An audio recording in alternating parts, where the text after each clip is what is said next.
अभी आवाज आएगी पीछे ना। आज हम आपको कथा सुनाते हैं।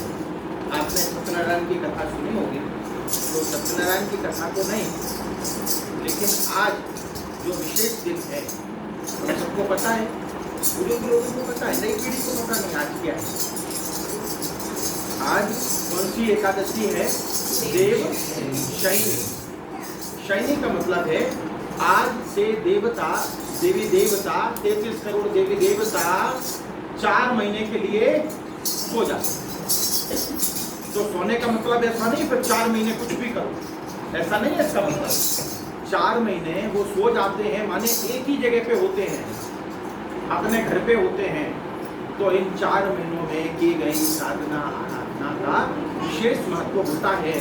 तो आज के दिन जो कथा कही जाती है एकादशी की कथा, वो हम आपको सुनाते हैं।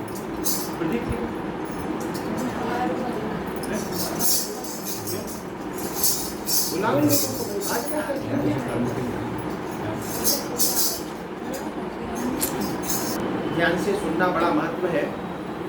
जैसे आप लोग सत्यनारायण की कथा घर पे करते हैं ना, सत्यनारायण की कथा तो कभी भी कर ली जाती है, लेकिन आज जो हम आपको कथा सुना रहे, भले कथा जैसा माहौल नहीं किया, क्योंकि जो माहौल है वो भगवान के तक नहीं जाता है, जो भाव है वो जाते हैं। तो भाव से आज की कथा सुनने से 5-10 मिनट की कथा है, तो पूरा महत्व एकादशी का आज मिलता है। तो ये जो कथा है आज हम आपको सुना रहे, ये साल में एक ही बार आती है ना, जिस दिन देवता शयन करते हैं, इसलिए आज की एकादशी को कहते हैं देव शयनी एकादशी। और फिर आज से क्या शुरू हुआ? चातुर्मास। पहले पुराने जमाने में चातुर्मास का बड़ा महत्व होता था। 8 महीने कमाते थे हम लोग और 4 महीने बैठ के खाते थे, ऐसा नहीं कह रहे, लेकिन 4 महीने खाते भी थे और धर्म भी करते थे।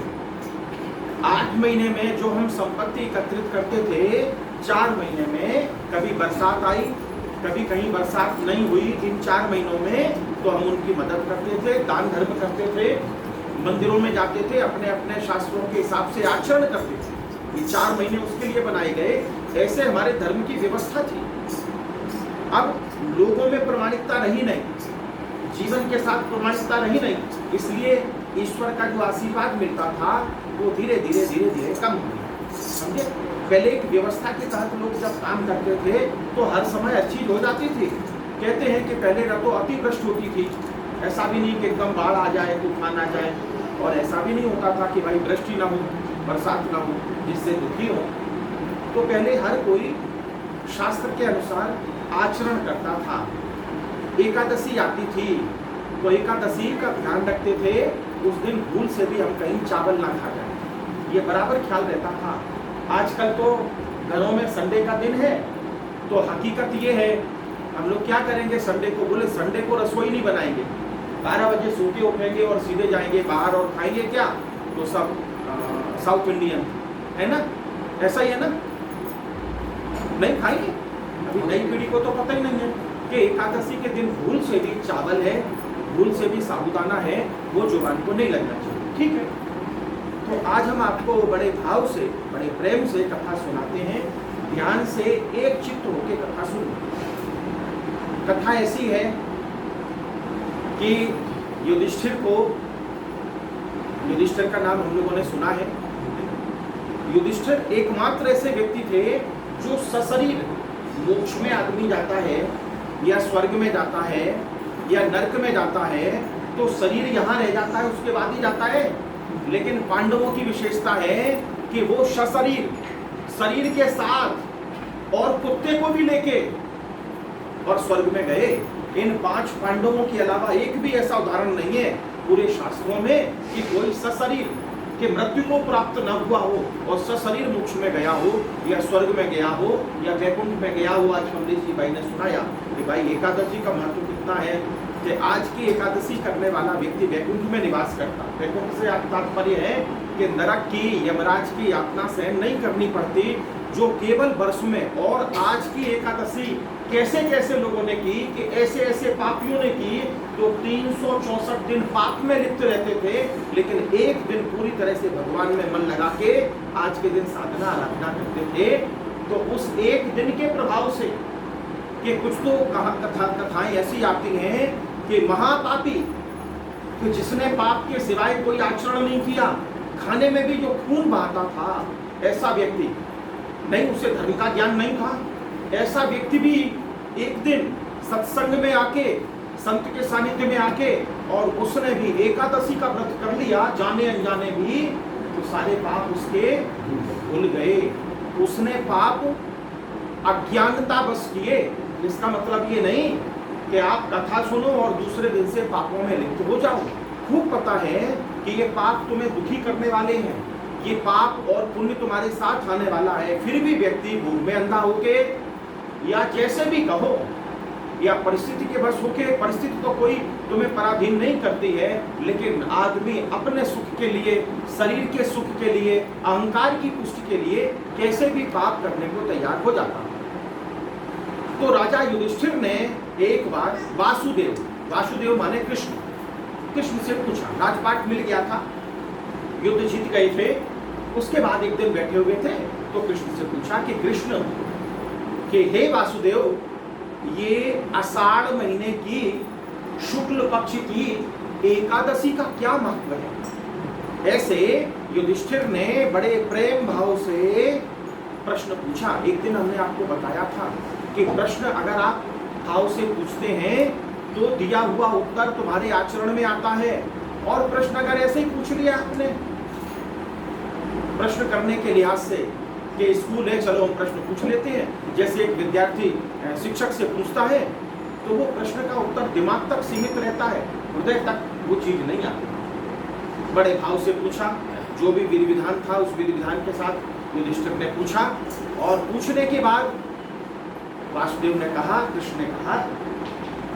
कि युधिष्ठिर, यही प्रश्न एक बार नारद जी ने किया था ब्रह्मा जी से। एक बार नारद जी ने ब्रह्मा जी से पूछा कि हे ब्रह्मा जी, ये आषाढ़ महीने की शुक्ल पक्ष की एकादशी हम क्यों करते हैं, इसका क्या महत्व है, और इसे करने से क्या होता?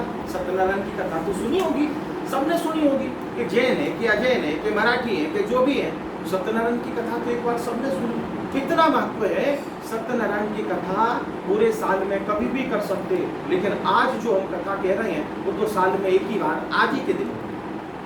बड़े भाव से पूरे परिवार के साथ, बंधुओं के साथ बैठ के और कृष्ण के पास बैठ गए। तो कृष्ण ने अपनी कथा कहनी शुरू की। वासुदेव ने कि युधिष्ठिर, एक बार यही प्रश्न जो तुमने हमसे पूछा है, नारद जी ने ब्रह्मा जी से पूछा था, और ब्रह्मा जी ने जैसे नारद जी को सुनाया था, समाधान किया था, वही समाधान आज हम तुम्हारा करते हैं। बोले सतयुग की बात है, तो सतयुग में 4 युग होते ना अपने, सतयुग, उसके बाद फिर त्रेता, फिर द्वापर और फिर कलयुग। सतयुग माने 4 है ना, फिर त्रेता माने 3, द्वापर माने 2 और फिर कलयुग। ऐसे कई बार सतयुग के बाद लोग द्वापर कह जाते हैं, बोल जाते हैं सतयुग, फिर त्रेता, फिर द्वापर, फिर कलयुग। ऐसे 4 युगों में ये हमारा जो पूरा का पूरा ब्रह्मांड का चक्र है वो बटा हुआ। तो यही प्रश्न जब नारद जी ने पूछा था ब्रह्मा जी से, तो बड़े श्रद्धा से ब्रह्मा जी ने जो बताया था, ब्रह्मा जी ने बताया था सतयुग में, और युधिष्ठिर ने यह प्रश्न पूछा त्रेता में नहीं, द्वापर में।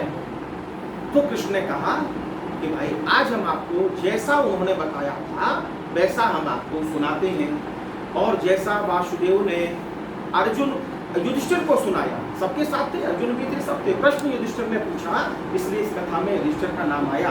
तो 5 पांडव मौजूद थे, वहां पूरा परिवार मौजूद था।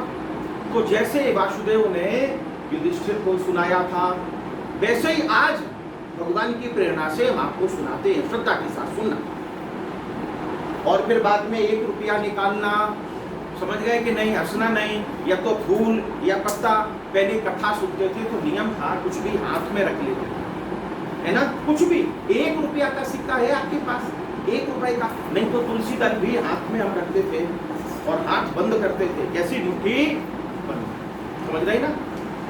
तो संकल्प करते थे कि भाई मुट्ठी बंद क्यों करते थे, मुट्ठी बंद करने का मतलब क्या होता था? अच्छा, एक चीज आप देखिए, सुन रहे हैं आप ध्यान से, कभी आपको गुस्सा आए, गुस्सा, तो देखना आपकी मुट्ठी बंद हो जाती है।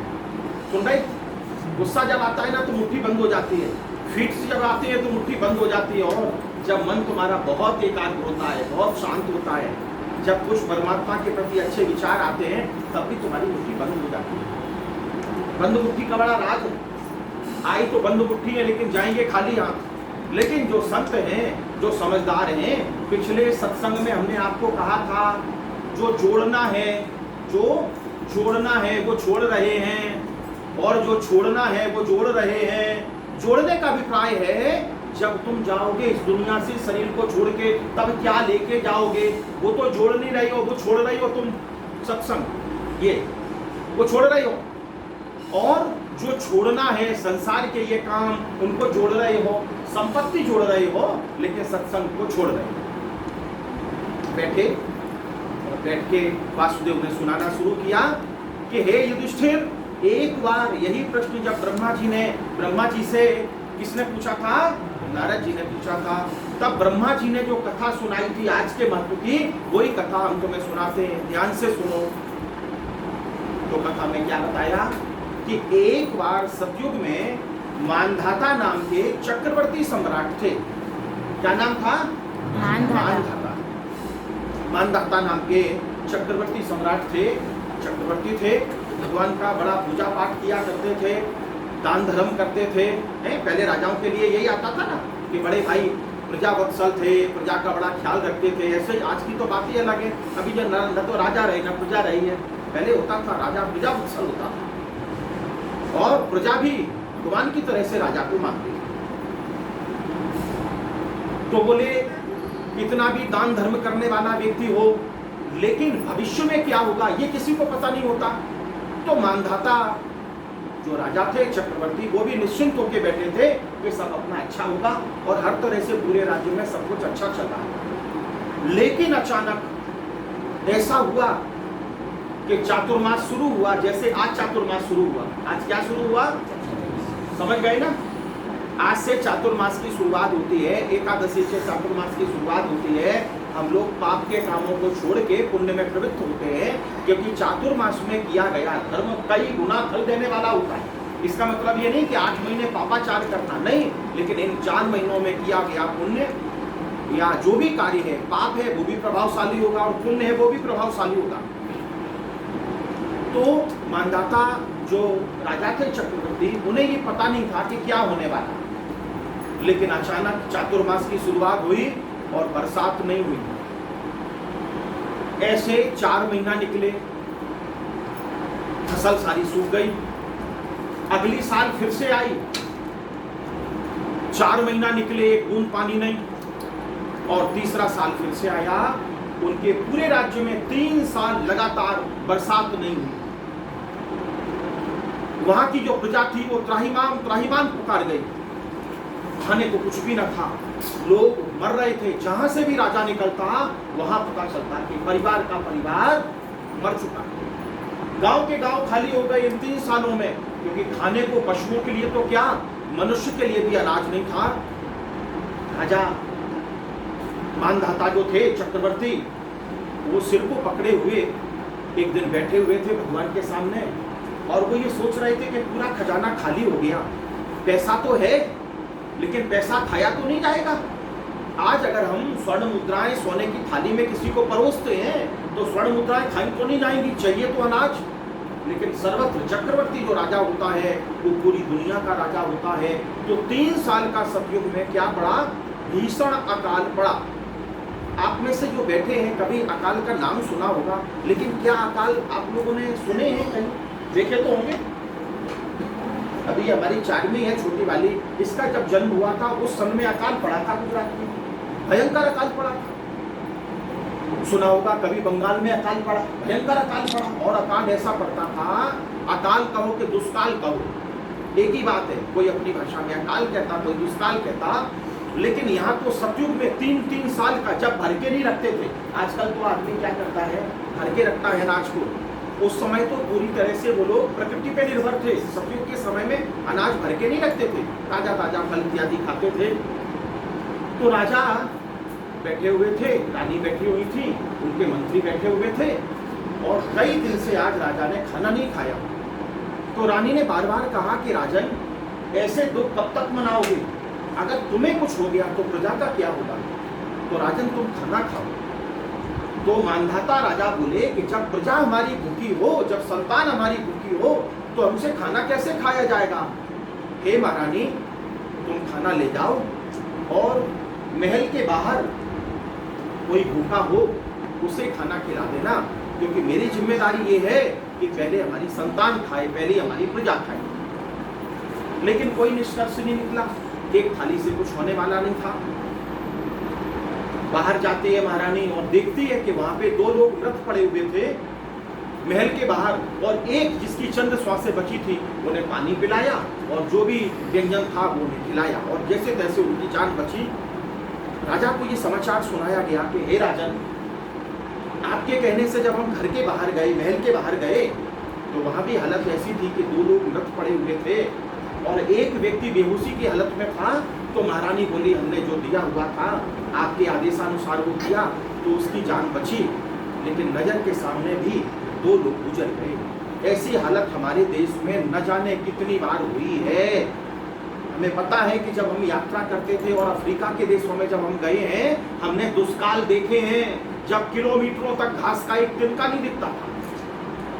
हमने तो 50 साल की उम्र में 3-4 बार ये चीज महसूस की है, बाहर के देशों में भी, अपने यहाँ भी बहुत बार होता रहा।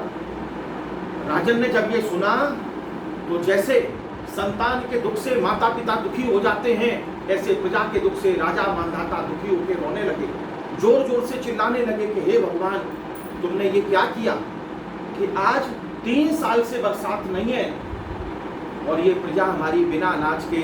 अभी देखा यूक्रेन में युद्ध हुआ है तो पूरे यूरोप में भुखमरी हो गई है। भुखमरी समझते हैं? दुनिया में कैसा भी आहार करने वाले कोई भी हो, लेकिन अनाज अगर पैदा नहीं होगा। यूक्रेन में दुनिया का दूसरे नंबर का सबसे ज्यादा उत्पादन करने वाला गेहूं का देश तो यूक्रेन। ये भी कथा का हिस्सा होना चाहिए। और आज यूक्रेन में अनाज बंद हो गया तो आधा यूरोप नहीं, पूरा यूरोप और दुनिया के तमाम देश भुखमरी की कगार पे हैं। 3 गुने पैसे बढ़ गए, 3 गुने।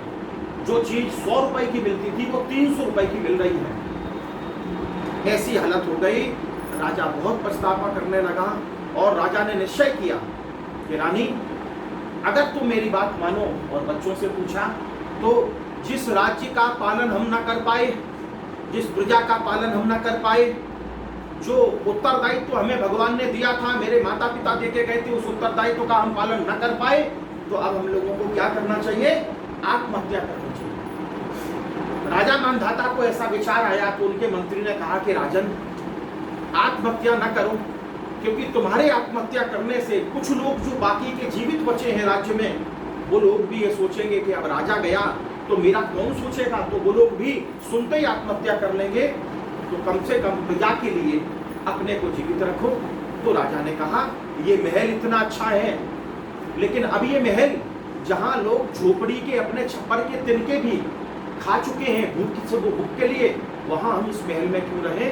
राजा ने उसी समय निश्चय किया कि हम महारानी के साथ और अपनी संतान के साथ, अपने पूरे परिवार के साथ राज्य को छोड़ के जंगल में चले गए। चक्रवर्ती राजा मानधाता उसी समय अपने परिवार के साथ पूरे देश को छोड़ के, महल को छोड़ के, और कहाँ चले गए?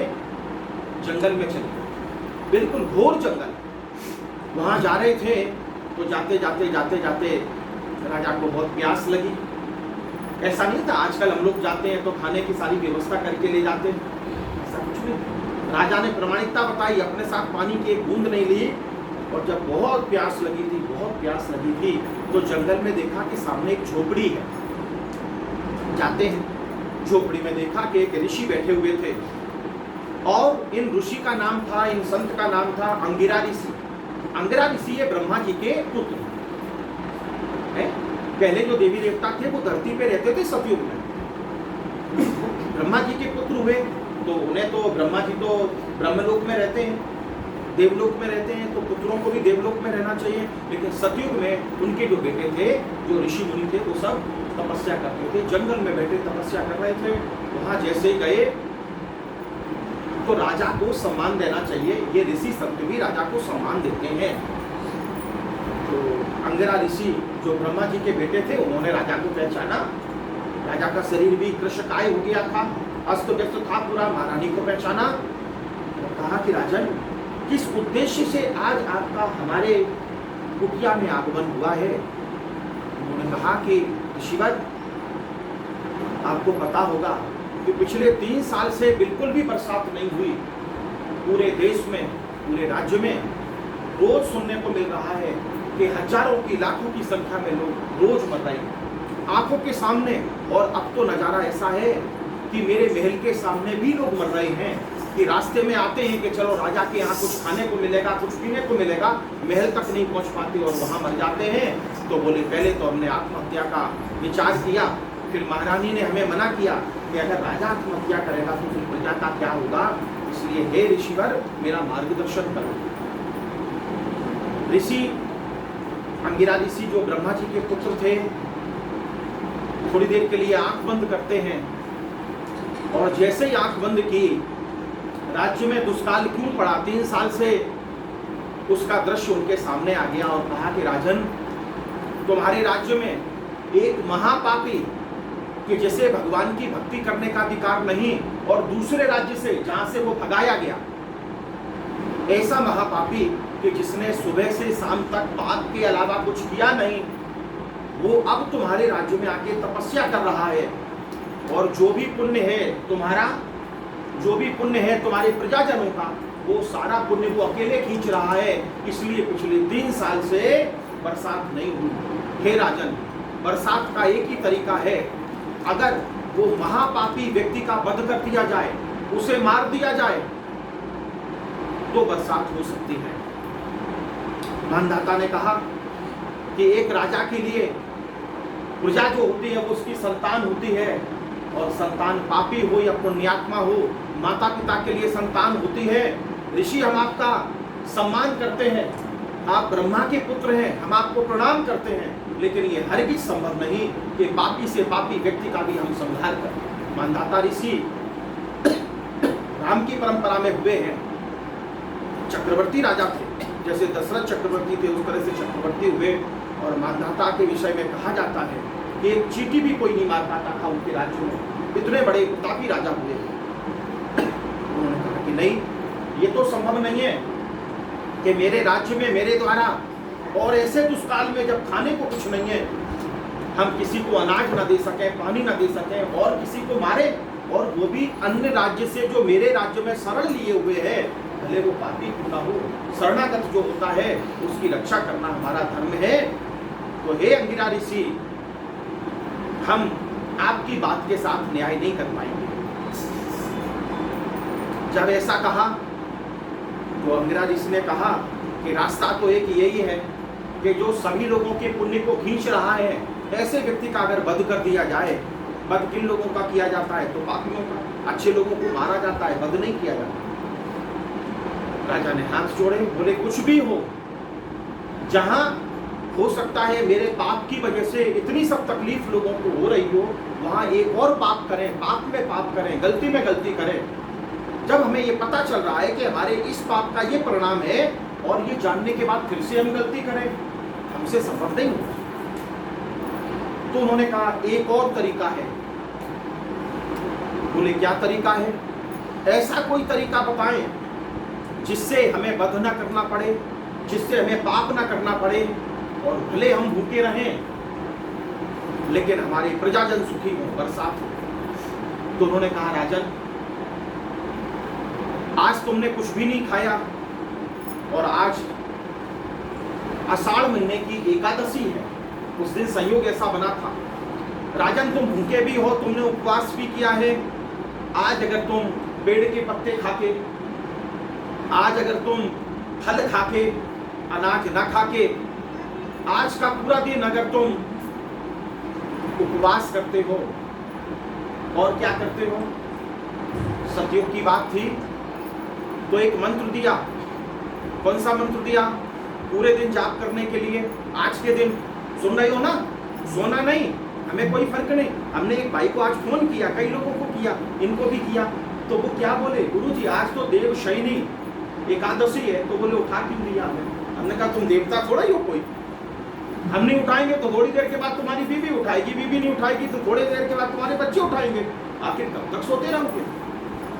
राजा ने कहा कि जो भी आप कहो तो निर्जला व्रत भी करने को हम तैयार हैं, क्योंकि पिछले 2 दिन से हमने पानी भी नहीं पिया। प्रजा की हालत ऐसी है, फूल पत्ते जंगल में खाए। और आज के दिन क्या है? आषाढ़ महीने की शुक्ल पक्ष की एकादशी, राजन ने उसका व्रत किया और मंत्र दिया अंगिरा ऋषि ने। कौन सा दिया? जो हम बार बार आपको बताते रहते हैं, राम रामेति रामेति रमे रामे मनोरमे सहस्रनाम तत्तुल्यम राम नाम वरानने। इस मंत्र का प्रयोग राजा ने, बैठ गए जंगल में, उनकी पत्नी बैठ गई, बच्चे बैठ गए, और पेड़ के पत्ते खाके, पेड़ के फूल खाके, पेड़ के फल खाके, राम रामेति रामेति रमे रामे मनोरमे सहस्रनाम तत्तुल्यम राम नाम वरानने। सहस्रनाम, सहस्र माने हैं 1000 के 100 कितने हुए? 1000, 1000 सहस्र 1000। राम रामेति रामेति 1000 बार राम बोलोगे तो कितना टाइम लगेगा? लेकिन एक मंत्र ये बोलने से, राम रामेति रामेति रमे रामे मनोरमे सहस्रनाम तत्तुल्यम राम नाम वरानने, ये कोई दशरथ के पुत्र राम की बात नहीं है, क्योंकि मानधाता जब चक्रवर्ती राजा थे तब तो राम का जन्म भी नहीं हुआ था। तो फिर राम का मंत्र कोई दशरथ वाले राम का नहीं था, ये वो राम का मंत्र था जो अजर अमर अविनाशी है, वो राम। ये राम कोई व्यक्ति नहीं थे, वो राम, वो महापुरुष, वो शक्ति, वो ऊर्जा। और उन्होंने बैठ के, आंख में आंसू थे और दृश्य एक ही था, मेरी प्रजा मर रही है। देखो 3 साल से बरसात नहीं हुई थी और एक ही धुन लगा दी सबने, भूखे थे, 2 दिन से पेट में पानी का एक बिंदु नहीं गया, बच्चों को पत्ते खिला रहे हैं और रोते रोते बोल रहे हैं, राम रामेति रामेति रमे रामे मनोरमे सहस्रनाम तत्तुल्यम राम नाम वरानने। हमने 3 बार बोला ना मत, ये 3000 के बराबर हो गया। अभी और 10 बार बोल लिया तो 13000 के बराबर हो जाएगा। बोलते रहे बोलते रहे बोलते रहे, और जैसे ही संध्या का समय हुआ, सूरज डूबने को हुआ, भयंकर बरसात शुरू हुई। उसी दिन है, आज के दिन किया गया पुण्य आज के दिन प्रभावी होता है, ऐसा शास्त्र कहता है। और अगर शास्त्र झूठा है तो हम झूठे, हम तो शास्त्र की बात कर रहे हैं, हम तो माध्यम है। आज के दिन जो भी आप पुण्य करते हैं, धन से पुण्य करते हैं, द्रव्य से पुण्य करते हैं, भोजन से पुण्य करते हैं, भाव से पुण्य करते हैं, समझ रहे?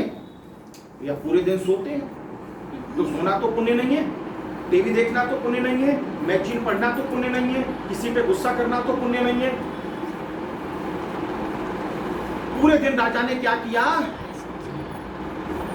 एक दिन किया हुआ जाप अगर पूरे राज्य को प्रभावित कर सकता है, एक दिन का किया हुआ जाप। और जाप किसने किया? राजा थी, रानी थी और उनके 2 बच्चे थे, बस। एक दिन उन्होंने पूरे दिन क्या जाप किया? राम रामेति रामेति रमे रामे मनोरमे सहस्र नाम तत्तुल्यम राम नाम वरानने। राम का मतलब कोई हिंदू वाले राम नहीं, राम का मतलब कोई मुसलमान वाले राम नहीं। राम वो कि जो कहने मात्र से अपने शरीर की शुद्धि होती है, वायुमंडल की शुद्धि होती है, वो राम एक ऐसा तत्व है। जैसे जैसे कृष्ण, जब हम कहते हैं, थोड़े दिन पहले हमने हमारे ग्रुप में एक वीडियो शेयर किया था, शायद आप लोगों ने देखा हो। 3 भाषाओं में नहीं, एक ही भाषा में, शायद मलयालम भाषा थी। एक छोटी सी बच्ची मलयालम भाषा में गीत गा रही है, ऑडियंस बैठी हुई है, स्टेज प्रोग्राम है, लेकिन वो जो गीत है, हमें तो मलयालम नहीं आती है, लेकिन आप देख लेना, ग्रुप में अभी भी होगा। वो गीत गा रही है, लेकिन जैसे ही कृष्ण का नाम आता है वो रोने लगती है। उसमें एक हिंदू है, एक मुस्लिम लड़की है, अलग अलग स्टेज पे अलग अलग समय के कार्यक्रम है, एक ही स्टेज के कार्यक्रम नहीं है। हिंदू बच्ची गाती है, जैसे ही कृष्ण नाम आता है वो रोने लगती है। क्यों रोने लगती है? ये कृष्ण आकर्षयति या सा कृष्णा, कृष्ण आकर्षण पैदा करता है। कृष्ण का मतलब कोई यशोदा नंदन नहीं, कृष्ण का मतलब कोई देवकी नंदन नहीं। इस दुनिया में जग में सुंदर हैं दो नाम, चाहे कृष्ण कहो या राम। ये राम का मतलब दशरथ पुत्र नहीं, ये कृष्ण का मतलब देवकी नंदन नहीं, ये राम और कृष्ण। जैसे हमारे यहाँ पे ये पार्श्वनाथ भगवान विराजमान हैं। पार्श्वनाथ भगवान आज के 3000 साल पहले ये बाबा जी के परिवार में हुए। ये बाबा जी आपको पता होगा, इन्हीं के परिवार में ये हुए, इनका जन्म हुआ। ये बाबा जी से बड़े थे। जैन धर्म में इन्हें तीर्थंकर स्वीकार किया गया। 3000 साल पहले इनका जन्म हुआ था। लेकिन कृष्ण 5000 साल पहले हुए इस धरती पे। 5550 साल पहले कृष्ण हुए। युगाब्द जिसे कहा जाता है। द्वापर युग था, द्वापर युग कब पूरा हुआ? लगभग 5000 साल पहले महाभारत का युद्ध हुआ था, उस समय द्वापर युग था। कलयुग को आए हुए लगभग 5000 साल हो चुके हैं। उस समय पार्श्वनाथ इस धरती पे थे। पार्श्वनाथ अभी बात कर रहे हैं हम पार्श्वनाथ की, भगवान के समय की नहीं। तो पार्श्वनाथ का जन्म हुआ 3000 साल पहले। कृष्ण आए थे लगभग 5500 साल पहले इस धरती पे। एक बहुत तकलीफ आई थी और उस तकलीफ के निवारण के लिए 5000 साल पहले कृष्ण ने अपने प्रजाजनों से कहा था द्वारिका में, बोले एक काम अगर किया जाए। बोले क्या? अगर पाताल लोक में जाया जाए तो बोले वहां जाके क्या करोगे? बोले पाताल लोक में पार्श्वनाथ भगवान, बात है 5000 साल पुरानी, 5500 साल पुरानी, ये हुए हैं। कब हुए? 3000 साल पहले। तो 3000 साल के और पहले तो उनका अस्तित्व है ही नहीं। आज योगीराज डॉक्टर सर्वेश सोनी, तो ये 50 साल पहले की बात है, लेकिन 100 साल पहले तो योगीराज डॉक्टर सर्वेश सोनी नहीं कह सकते ना, जिसका अस्तित्व जन्म से पहले तो नहीं होता है ना। तब कृष्ण महाराजा ने 3 उपवास करके और पाताल में जब गए तो किसकी प्रतिमा मिली? इनकी मिली। तो जन्म से 2000 साल पहले, और 2000 साल पहले नहीं, 2500 साल पहले नहीं, उससे भी लाखों साल पहले वो प्रतिमा बना दी गई थी। और वो प्रतिमा कहाँ रखी हुई थी? पाताल के जो राजा थे उन्होंने उस प्रतिमा को अपने कंट्रोल में किया हुआ था, क्योंकि पूरे पाताल का जो प्रशासन है उस प्रतिमा से चल रहा था। आज वो प्रतिमा गुजरात के शंखेश्वर गांव में आज भी वो प्रतिमा मौजूद है, जो कृष्ण 3 उपवास करके लेके आए थे। शंखेश्वर जगह का नाम है, ऐसे शंखेश्वर, मौड़ी शंखेश्वर, जो आज भी गुजरात के, क्योंकि उस समय राजा कहाँ के थे? कृष्ण द्वारिका के राजा थे। उत्तर प्रदेश में जन्म हुआ था, लेकिन कहाँ के राजा बने थे? द्वारिका के राजा बने थे।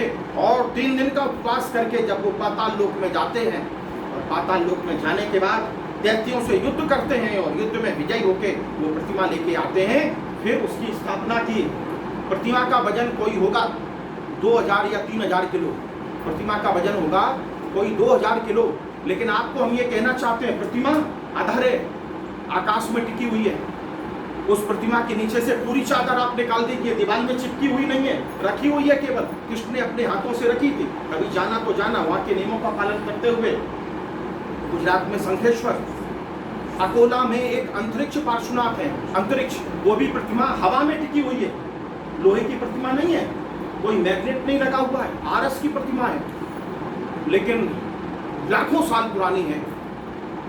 तो उस प्रतिमा को वो लेके आए, समझे? तो यहाँ पे ये बताते हैं, कृष्ण महाराजा बता रहे हैं, हमारी कथा का हिस्सा है कि हे युधिष्ठिर, केवल एक दिन,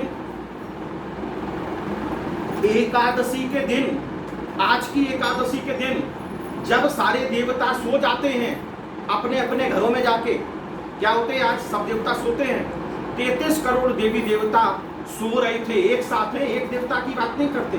जागते हैं तो सब अपने अपने सर्विस पे जाते, काम पे जाते। आज के दिन सारे देवता सोए हुए थे और एक साथ जाग गए, मानधाता राजा की पुकार से। और जैसे ही उन्होंने कहा आज के दिन राम रामेति रामेति रमे रामे मनोरमे सहस्र नाम तत्तुल्यम राम नाम वरानने, जैसे ही वो कहते हैं 33 करोड़ देवी देवता जाग जाते हैं। और जैसे ही जागते हैं और राजा की पुकार सुनते हैं कि आज ये महारानी की आंख में आंसू क्यों? महारानी रो रही थी कि मेरी जो संतानें हैं, जो प्रजा है, वो 3 साल से खाने के लिए तड़प रही है।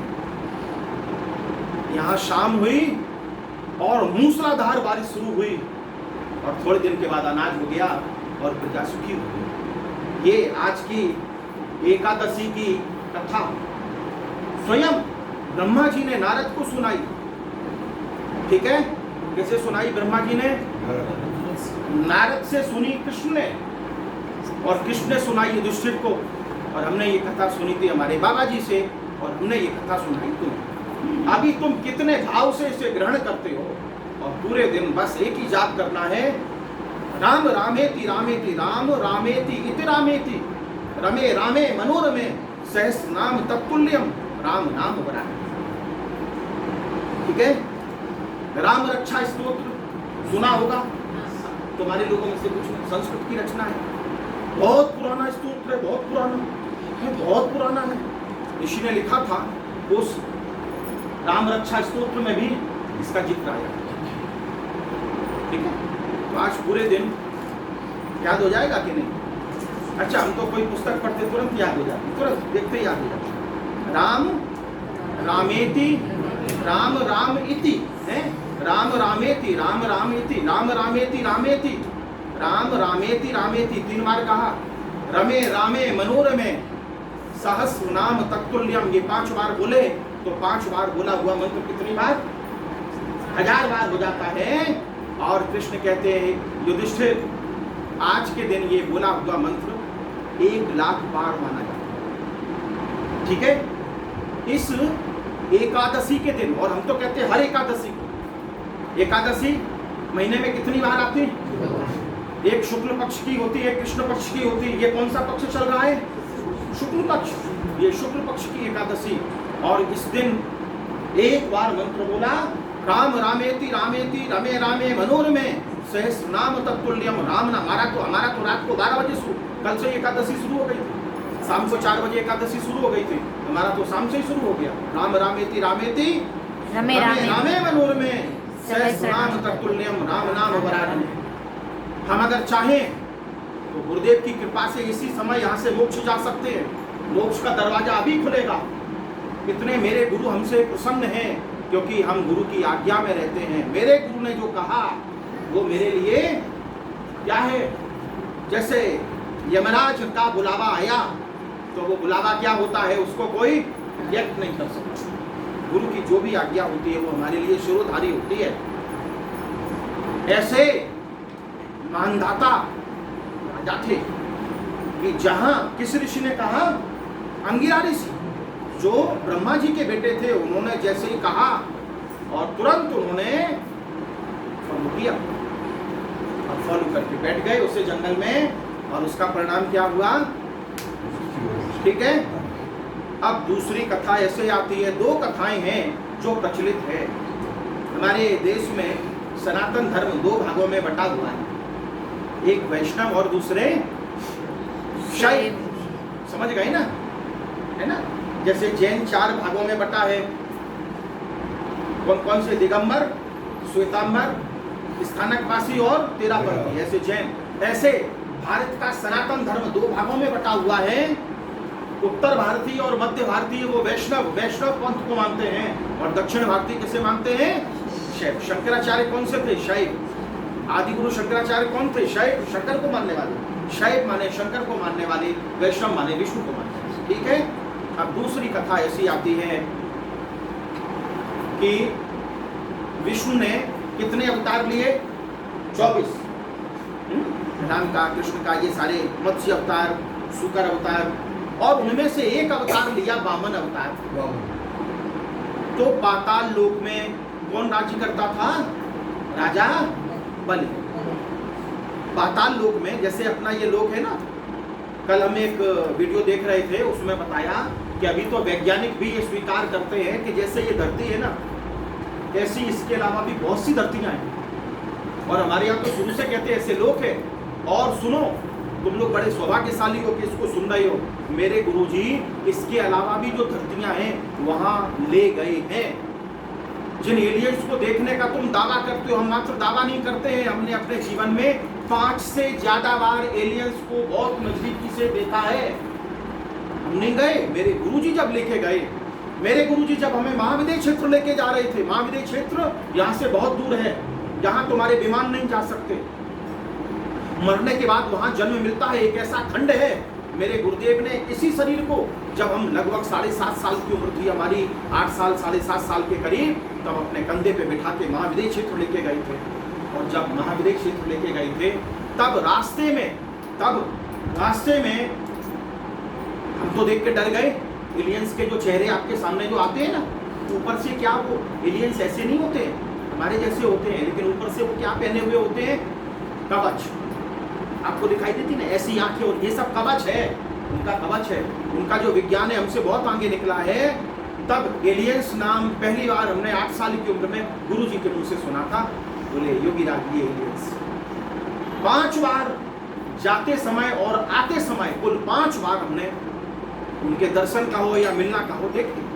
गुरु जी हमें इस धरती के अलावा भी एक धरती पे लेके गए, जिसे हम कहते हैं महाविद्य क्षेत्र, जो यहाँ से बहुत दूर है, बहुत दूर है। और हमारे जैसे ही वहाँ पे इंसान है। 125 साल की उम्र होती है हर किसी की वहाँ, स्त्री हो या पुरुष हो, सब 125 साल तक जीते हैं वहाँ पे। और हाइट कितनी होती है? हमसे ज़्यादा हाइट होती है, ठीक है, हमसे भी लंबे, ऐसे लगभग 8-8 फीट की हाइट होती है सबकी वहाँ। तो ऐसे उसको भी हम देख के आए। तो गुरु की ऐसी कृपा हुई। तो पाताल लोक के राजा कौन थे? और उन्होंने एक बार ऐसा किया कि पूरी धरती दान दे दी। इसलिए राजा बलि को दानवीर बलि भी कहा जाता है। दानवीरों में एक तो कर्ण का नाम है और दूसरा बलि का नाम है। और हमारे यहाँ इस कलिकाल में भी एक हुए लाखा बंजारा, नाम सुना होगा, वैसे तो बहुत से हुए। एक लाखा बंजारा हुआ जिसने 1 लाख कुएं, कितने गिनोगे तो पता चलेगा, तुम कहोगे थक गए। उसने 1 लाख कुएं समझते, और ऐसे नहीं है बोरिंग वाले नहीं कि 50,000 रुपए दिए और बोरिंग हो गई। 1 लाख कुएं का निर्माण बहुत समय पहले पूरे देश में करवाया था लाखा बंजारा। वो जिस गांव में रुकता था वहां पे एक कुएं का निर्माण कराता था। बहुत हुए दानवीर। तो राजा बलि जो हुए वो भी बहुत दानवीर थे, बहुत दानवीर थे। एक दिन उन्होंने पूरी पृथ्वी दान में दे दी। और भगवान ने कौन सा अवतार धारण किया था? वामन अवतार धारण किया था। तो 3 पैरों में ये पूरी धरती मापती है। वामन का मतलब क्या होता है? छोटे है, छोटे से थे, लेकिन 3 पैरों में। भाई देखा जब उन्हें कि ये तो छोटे से हैं, ये तो कितने, अभी 10 पैर चलेंगे और थक जाएंगे। तो बोले, बलि ने कहा, बोले एक काम करो, पूरी धरती देते हैं तुम्हें, जाओ चलो पूरे दिन, जितने दिन चल पाओगे। और वामन अवतार, उन्होंने एक पैर रखा, दूसरा पैर रखा, ये तो इंडिया भी गई, यूरोप भी गया, अमेरिका में पैर रखा। बोले 3 में तो ये सब। बोले अब तुम्हारा चौथा पैर तुम्हारे सिर पे रखे बाली। उसने कहा नहीं साहब। उस दिन भी यही महत्व का दिन था, आज का ही दिन था, है? तो आज के दिन का बड़ा महत्व है। ऐसे 2 कथाएं एकादशी के दिन कहीं जाती हैं। तो 2 मंत्रों का प्रचलन है। जो राम की परंपरा को मानते हैं वो राम रामेति रामेति रमे रामे मनोरमे सहस्रनाम तत्तुल्यम राम नाम वरानने। और जो कृष्ण की परंपरा को मानने वाले हैं वो ओम नमो भगवते वासुदेव। ठीक है, तो ये 2 मंत्र हैं। तो अपन लोग तो मध्य के मार्गी हैं, इधर की भी रो में खाना, उधर की भी रो में खाना, दोपहर तक उपवास करना और शाम को उपवास तोड़ के फिर पहुंच जाना बुफे सिस्टम में। ठीक है, तो ऐसे ये कथा आपको कैसी लगी? नहीं कहोगे? अच्छी लगी तो काम करेगी और अच्छी नहीं लगी तो फिर। ऐसी कथा आज एकादशी के महत्व की है। जो व्यक्ति आज ये कथा का मतलब ये नहीं होता पंडित जी को बिठा दिया, आसपास सब बैठ गए और तमाम तरह के फोटो सजा दिए। कथा भाव से होती है, शब्दों से नहीं होती है। भाव के समूह को कथा कहते हैं। कथा अगर भाव से सुनी जाती है तो कथा कही जाती है, और कथा अगर भाव से नहीं सुनी जाती, श्रद्धा से नहीं सुनी जाती है, तो कथा सुनने के बाद भी व्यथा पैदा करती है, दुख पैदा करती है। लेकिन व्यथा में भी अगर भाव से तुम कथा को सुनते हो तो यही कथा क्या करती है? तुम्हें समाधि की तरफ। पूरे दिन आज खाते उठते बैठते, भोजन करते समय ये आमटी खा रहे हो कि भगर खा रहे हो कि दोनों मिला के खा रहे कि नहीं खा रहे, पता नहीं चले। एक ही पता चले, राम रामेति रामेति रमे रामे मनोरमे सहस्रनाम तत्तुल्यम राम नाम वरानने। ये मंत्र, और हम दावे से कहते हैं जीवन में आई हुई सारी समस्याओं का समाधान आज तुम कर सकते हो, क्योंकि तुमने कथा भी सुनी है। रहेगा याद के नहीं, या रिकॉर्डिंग करके वहां लगा दिया जाए। बोलने का जितना महत्व है उतना ही सुनने का महत्व होता है, उतना ही पढ़ने का महत्व होता है। 3 प्रकार के, एक तो बोलना, जाप भी कितने प्रकार का होता है? 3 प्रकार का होता है। एक तो वाचिक होता है जो हम बोलते हैं, राम रामेति रामेति रमे रामे मनोरमे सहस्रनाम तत्तुल्यम राम नाम वरानने। ये कौन सा जप हुआ? वाचिक, जो वाचा के माध्यम से, वाचा माने जीभ, ठीक है, उसके माध्यम से कहा जाता है। और दूसरा जो जप होता है उसे कहते हैं उपांशु। उपांशु का मतलब है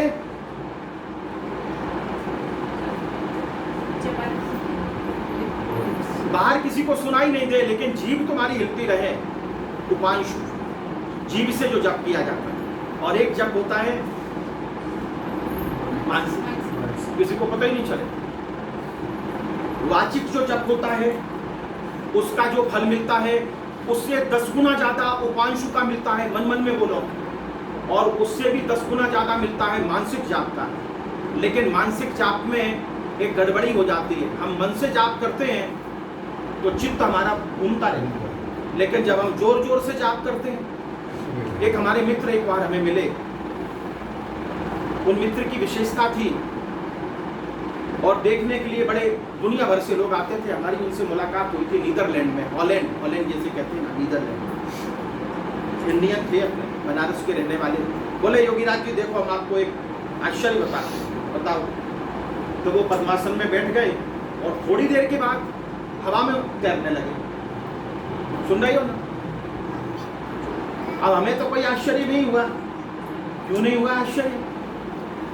क्योंकि जो जोड़ना है वो छोड़ रहे हैं और जो छोड़ना है वो जोड़ रहे हैं। तो हमें तो पहले से पता था ये हवा और ये पवन और ये अग्नि ये साथ में ले जाने वाले नहीं, तो हमें तो कुछ आश्चर्य नहीं हुआ। तो फिर भी हमने पूछ लिया, हमने कहा जरा बताओ भाई। बोले जानोगे कैसे करते हैं? हमने कहा बता दो भाई, अब तुम्हें इतनी वो है अगर बता दो। बोले पूरे दिन हम बैठ जाते हैं एक ही आसन में, आसन टूटना नहीं चाहिए, और एक श्वास में मैक्सिमम रम रम रम रम रम रम रम रम रम, एक श्वास में। और ये हमने सालों तपस्या की। बैठ गए आसन लगा के, आसन छूटना नहीं चाहिए, हिलना डुलना नहीं, रम रम रम रम बोलना है, मन में नहीं, ये उपांशु नहीं, बोलना है वाचिक, रम रम रम। और ऐसे बहुत साल तक करते रहो, शरीर तुम्हारा रुई जैसा हो जाता है, अपने आप हवा में उठने कर लेना। किसी को हो अगर बताने की, वैसे इन चक्करों में पढ़ना नहीं। विवेकानंद जी अमेरिका से लौटे थे। हमारे हिंदुस्तान के लोग बड़े कट्टर होते हैं। उस तरफ बैठे हुए थे विवेकानंद, नदी के उस पार हुगली नदी, गंगा नदी को हुगली कहते हैं। विवेकानंद जी तो सोच में डूबे हुए थे, सोच रहे थे ये भारत माता की ये हालत है हमारी, इतनी गरीबी, इतनी परेशानी। निवेदिता ने एक दिन पूछा कि स्वामी अब तो आप मोक्ष में ही जाएंगे, आपने जीवन में जो तपस्या की है, जो साधना की है। विवेकानंद जी बोले ऐसा नहीं। बोले हाँ पक्का। अग्नि निवेदिता आयरलैंड की रहने वाली थी, आयरिश लेडी थी, जो विवेकानंद की शिष्या बनी। और चूंकि निवेदन माने समर्पण भाव से वो आई थी, इसलिए उनका नाम निवेदिता रखा। तो विवेकानंद जी ने कहा कि नहीं, 1000 बार भी मेरा मोक्ष होने को हो, लेकिन जब तक भारत के लोग दुखी हैं, भारत के लोग परेशान हैं, भारत के लोग भूखे हैं, नंगे हैं, जब तक तब तक मेरा मोक्ष ना हो। सारा पुण्य जन्म जन्म भारत के लोगों के काम आए। ठीक है, तो क्या बात हो रही थी अपनी, सुन रहे हो कि नहीं? किस बात पे हम बोल रहे थे? बोलो। एकादशी का एकादशी तो हो गई। हाँ, फिर क्या बोले? फिर वो रम रम बता दिया।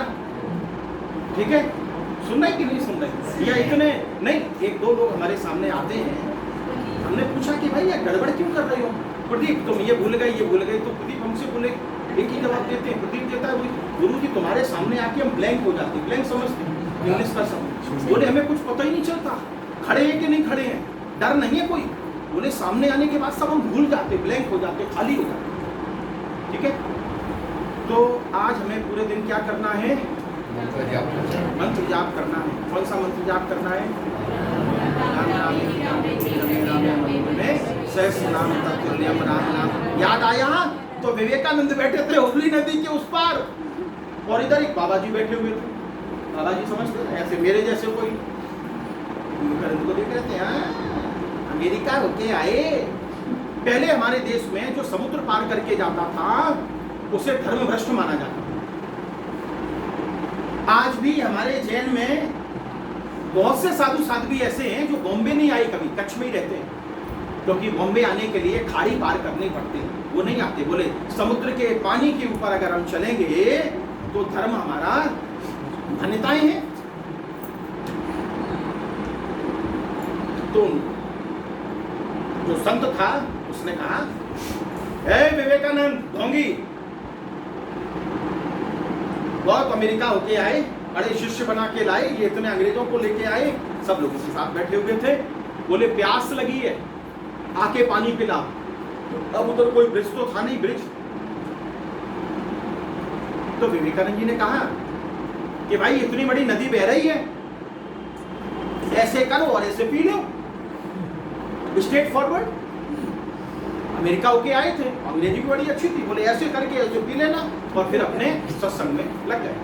बोले विवेकानंद इतना ढोंग करता है, कहता है बड़े योगी है, जब तक तुम अपने हाथों से और नदी में पैरों से चल के हमें पानी पिलाने नहीं आओगे तब तक हम ये मानेंगे कि तुम ढोंगी हो, संत नहीं हो। और वो संत, ये घटना कोई बहुत पुरानी नहीं है, 100-125 साल पुरानी कलकत्ता की घटना है।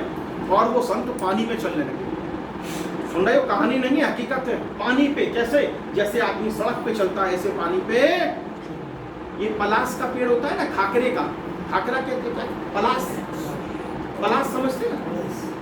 ये 4 महीने में जो व्यक्ति पलास के पत्ते पे खाना खाता है उसकी भयंकर से भयंकर बीमारी मिट जाती है। आज से 4 महीने, इन 4 महीनों में जो व्यक्ति थाली में खाना नहीं खाना और कांसे का, तांबे का प्रयोग तो वर्जित कर देना, तांबे में खाना नहीं खाना, कांसे में खाना नहीं खाना, इन 4 महीने में भयंकर से भयंकर बीमारी से ग्रसित व्यक्ति भी अगर पलास, पलास समझते हो, केसरिया फूल आते हैं, क्या कहते हैं, बड़स, पत्ता लाती है उसकी, बड़े बड़े पत्ते होते हैं, देसू कहते हैं, होली में रंग बनाते हैं, होली में रंग बनाते हैं, समझ गए, केसुड़ा, केसुड़ा, खाखरा भी कहते हैं उसी को, डायबिटीज के भी काम आता है। उसके पत्ते पे 4 महीने जो खाना खाता है ना, 4 महीने का ये चातुर्मास आज से शुरू हुआ, भयंकर से भयंकर बीमारी भी उसकी समाप्त हो जाती। क्योंकि इन 4 महीनों में, वैसे तो पत्तों का प्रयोग, भाजी का प्रयोग नहीं करते, समझदार लोग अब 4 महीनों में ये भाजी का प्रयोग नहीं करेंगे, कठोर खाएंगे, दाल वगैरह खाएंगे। बोले पत्तों में जीभ की उत्पत्ति होती है तो उससे हिस्सा होती है, पेट में जाएंगे, इसलिए वो उनका त्याग करते हैं। जैसे आम वगैरह आप नहीं खाते, अभी देखना आम में कीड़े पड़ने लगे तो सब्जियों में कीड़े आने लगे। लेकिन पलास के पत्ते को साफ करके उसकी पत्तल भी मिलती, सूखी हुई क्यों ना हो, उसको लेके आप और उस पर खाना शुरू करें, समझ रहे, ले आना। कोई बहुत महंगी नहीं आती, 100 रुपए की तो 4 महीने चलेगी, इतनी आ जाएगी। तो जो द्रोण वगैरह रखते हैं उनके यहाँ जाना और उनसे कहना पलास के पत्ते की हमें क्या चाहिए, पतरी कहते हैं, पत्रावली, तो तुम्हें पलास के पत्ते की पत्रावली मिल जाएगी, आसानी से उपलब्ध है। नहीं तो ये खाखरे के जो पत्ते हैं बहुत जगह मिलते हैं, बड़े बड़े पत्ते आते हैं, उस पर रख के खाना खाने से, ये कृष्ण ने कहा है महाभारत में, कृष्ण ने कि जो 4 महीने में पलास के पत्ते पे भोजन करता है आरोग्य मिलता है, उससे बीमारियां ठीक हो जाती है और पुण्यवान होता है। पलास के पत्ते पे खाना खाने से पुण्य पैदा होता है। पलास के अंदर वो ताकत है कि अभी ये 4 महीने में जीव जंतु पैदा होंगे भयंकर से भयंकर।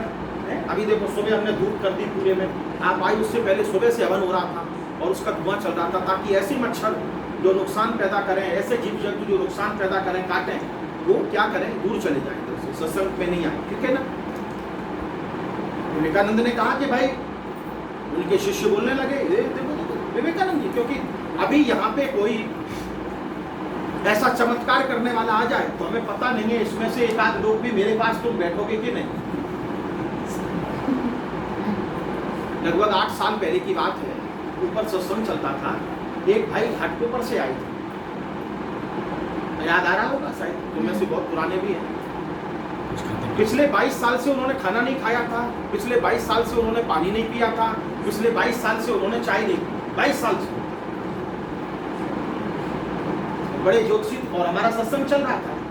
उन दिनों भानु बहन भी आती थी, उनकी बेटी की समस्या चल रही थी।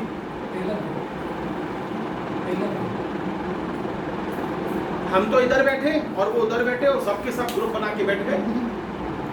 क्या बात बोले, 22 साल से पानी नहीं पिया। हम ये कहते हैं कि इसके अलावा भी एक ऐसी धरती है जहां हम होके आए हैं, तो तुम मेरी बात नहीं सुनो। 2 दिन आए और 2 दिन चले गए, बोले क्या करना। अब हमारे एक मित्र कहते हैं बोले संडे का ही तो दिन मिलता है, वो संडे को सोएंगे कि नहीं, कितना सोगे। हमारे सब ये पूछते हैं, हमारे मित्र पूछते हैं, हमारे रिश्तेदार पूछते हैं। रिश्तेदार माने तुम सब रिश्तेदार हैं, नहीं तो रिश्तेदार का मतलब कोई दूसरा निकाल, ये सब हमारे तुम सभी संबंधी। बोले गुरुजी रात को 2-2 बजे तक तुम जगते रहते हो, सुबह जग के आ जाते हो, सोते कब हो, और रात को भी तुम, क्योंकि पूरी रात तुम्हारी खटपट आवाज होती रहती है, सब देवी देवता आते रहते हैं, पूरी रात तुम्हारी मुलाकातें चलती हैं हमारे कक्ष में। बोले सोते कब हो। तुमने कहा कृष्ण ने कहा है खाना और सोना जितना कम चाहो कर सकते हो। जितना ज्यादा खाओगे उतने कमजोर बनोगे, जितना ज्यादा सोओगे उतने कमजोर बनोगे, जितना कम खाओगे उतना ज्यादा जियोगे, जितना कम सोओगे उतना ज्यादा जियोगे, क्योंकि ज्यादा सोने वाला व्यक्ति जल्दी, सोने से श्वास जल्दी जल्दी चलती है। तो कृष्ण ने गीता में कहा कि आहार और निद्रा, ये 2 चीजों को जितना कम चाहो कर सकते हो, और जितना बढ़ाओ उतना बढ़ा सकते हो। आहार को कितना भी बढ़ा लो, तुम 10 बार खाओगे ना पूरे दिन में, तो भी दूसरे दिन भूख लगेगी और जल्दी लगेगी। जो पूरे दिन में 1 बार खाते हैं ना, उन्हें शायद खाने के टाइम पे 1 बार भी दूसरे दिन भूख नहीं लगती, लेकिन जो 10 बार थोड़ी थोड़ी देर में चाय बिस्किट चाय बिस्किट चाय बिस्किट, तो देखना तुम दूसरे दिन सुबह अलार्म नहीं उठाएगा, तुम्हें भूख उठाएगी। और जो लोग उपवास करने वाले हैं, जो लोग कहते हैं कि नहीं खाने में हमारा संयम है, उन्हें देखना खाने का टाइम हो जाएगा तो भी भूख नहीं लगेगी। ज्यादा सोने वाले को देखना, कितना भी सोए, 10 घंटे भी सोने के बाद, ज्यादा सोने वाला हमेशा देखना नींद में ही रहेगा। और जो कम सोते हैं ना, उनके अंदर अवेयरनेस बहुत होती है। विवेकानंद बोले कि भाई पानी पी ले, नदी के किनारे तो बैठे हो, नदी के किनारे आदमी प्यासा, और वो भी गंगा के किनारे प्यासा, वो भी सत्संग में आके प्यासा, तो फिर तुम्हारी प्यास कहाँ बुझेगी। चलने लगा और बीच पानी में आ गया, वो खड़े खड़े हैं। पलाश का जो पेड़ होता है उससे खड़ाऊ बनाई जाती है, बनानी हो तो बताना। पलाश का पेड़ समझ गए, ऐसे एक नक्षत्र होता है, उस नक्षत्र में पेड़ पे चढ़ो, और जब तक नक्षत्र है उसी नक्षत्र में लकड़ी को तोड़ के, और लकड़ी तोड़नी है किससे, चलानी नहीं, चाकू नहीं चलाना, दाता तोड़ के और ऐसे पत्थर से घिस घिस के खड़ाऊ बनाई जाती है एक ही रात में। और वो खड़ाऊ पहनो के, और जब तुम नीचे उतरोगे और पानी पे अगर पैर रख दिया तो पानी वहां का स्थिर हो जाता, जम जाता। ये पलाश में इतनी ताकत सुन रहे हो, ये पला तो उसने बना ली होती है। बहुत से तो चमत्कार ऐसे होते हैं जिनके आगे साइंस होती है, स्पिरिचुअल साइंस होती है। बीच नदी में आके खड़ा हो गया है विवेकानंद, आदि नदी को हम पार करके आए हैं, और आदि नदी को तुम पार करके आओ, तैर के नहीं चल के, और हमें पानी पिलाओ। विवेकानंद ने कहा देखो अगर तुम्हें पानी पीना है तो थोड़ी देर रुकना पड़ेगा। बोले कितनी देर, बोले जब तक नाव ना आ जाए। हो गया। और उनके शिष्य भी कहने लगे, बोले स्वामी जी, विवेकानंद जी, ये तो गड़बड़ बात है, हम तो अमेरिका से तुम्हारे साथ आए, और ये तो बेचारा डॉलर नहीं है जेब में, कुछ भी नहीं, तुम तो पकड़ी बांधे, वो तो केवल लंगोटी लगाए हुए और दावे के साथ चल के आ गया पानी पे। चमत्कार को तुम लोग नमस्कार करते हो। चमत्कार मरने के बाद साथ आने वाला नहीं है, बल्कि तुम्हें मोक्ष से और स्वर्ग से दूर करता है। चमत्कार तुम्हें दिग्भ्रमित करता है। विवेकानंद को उकसाने लगे उनके मित्र। विवेकानंद ने कहा ए चुप हो जाओ। नाव आई और नाव से चल के गए, बोले पानी पियो, तो वो पानी पीने को तैयार नहीं। बोले पैदल नदी में खड़े होके बताओ, तब तुम्हारे हाथ से पानी पिएंगे। बोले स्वामी जी, ये कितने साल लगे तुम्हें ये चलने की विद्या सीखी? तो बोले हमने 13 साल तपस्या की, उसके बाद हमें एक संत मिले, हम तो तुम्हें ऐसे ही मिल गए। तो संत मिले, संत ने ये कहा कि इस दिन ये नक्षत्र में पलाश के पेड़ की खड़ाऊ बनाओ, और वो पहन के हम आए हैं। उस खड़ाऊ पे जहाँ भी पानी में जाती है खड़ाऊ, वो पानी स्थिर हो जाता है। तो बोले स्वामी जी, आने की और जाने की नाव वाली ने आधा पैसा लिया। कितना? इस आधे पैसे को बचाने के लिए तुमने 13 साल खर्च कर दिए। नहीं समझ में आई? फिर से बोले, आने और जाने का मात्र आधा पैसा लगा, उस नाविक ने केवल आधा पैसा लिया तुमसे, और उस आधे पैसे को बचाने के लिए, दुनिया को प्रभावित करने के लिए तुमने क्या किया? 13 साल बेशकीमती अपने गुजार दिए सिद्धि प्राप्त करने में।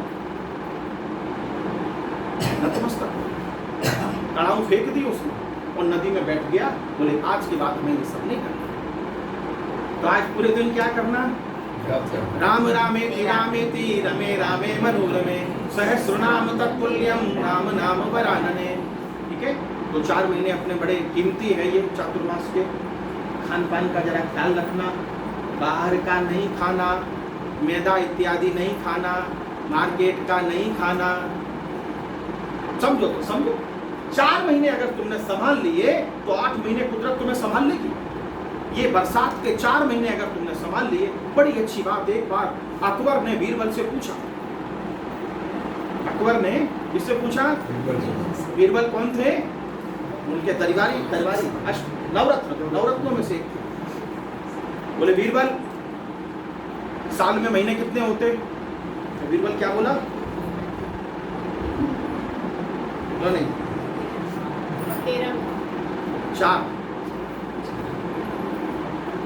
बोला क्या बात कर रहा है, इतना पढ़ा लिखा।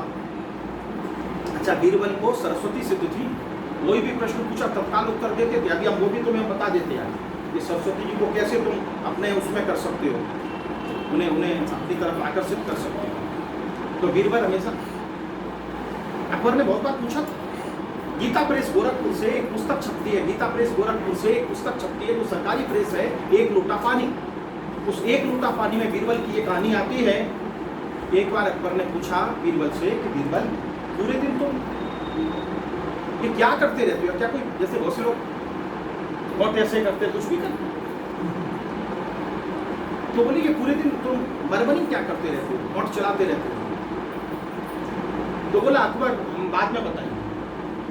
तो अकबर ने ये नोट किया, ये पूरे दिन समझ रहे ना, होंठ हिलते रहते हैं। फिर एक दिन अवसर पाके उसने कहा, बोले पूरे दिन हम आइम आइम आइम आइम आइम का जाप करते हैं। आइम जो है वो सरस्वती मंत्र है, और जो विद्यार्थी बिना पुस्तक के भी सीखना चाहे, भले हम पढ़े, कॉलेज में गए हैं, पढ़ाई लिखाई की है, लेकिन आज साधना हमारे काम आ रही है, वो पुस्तक का ज्ञान हमारे काम नहीं आता है। नहीं तो भूल जाते, पुस्तक का तो तुम पुस्तक के सामने रख के कितनी देर पढ़ सकते थे, आज साधना हमारे काम आती है।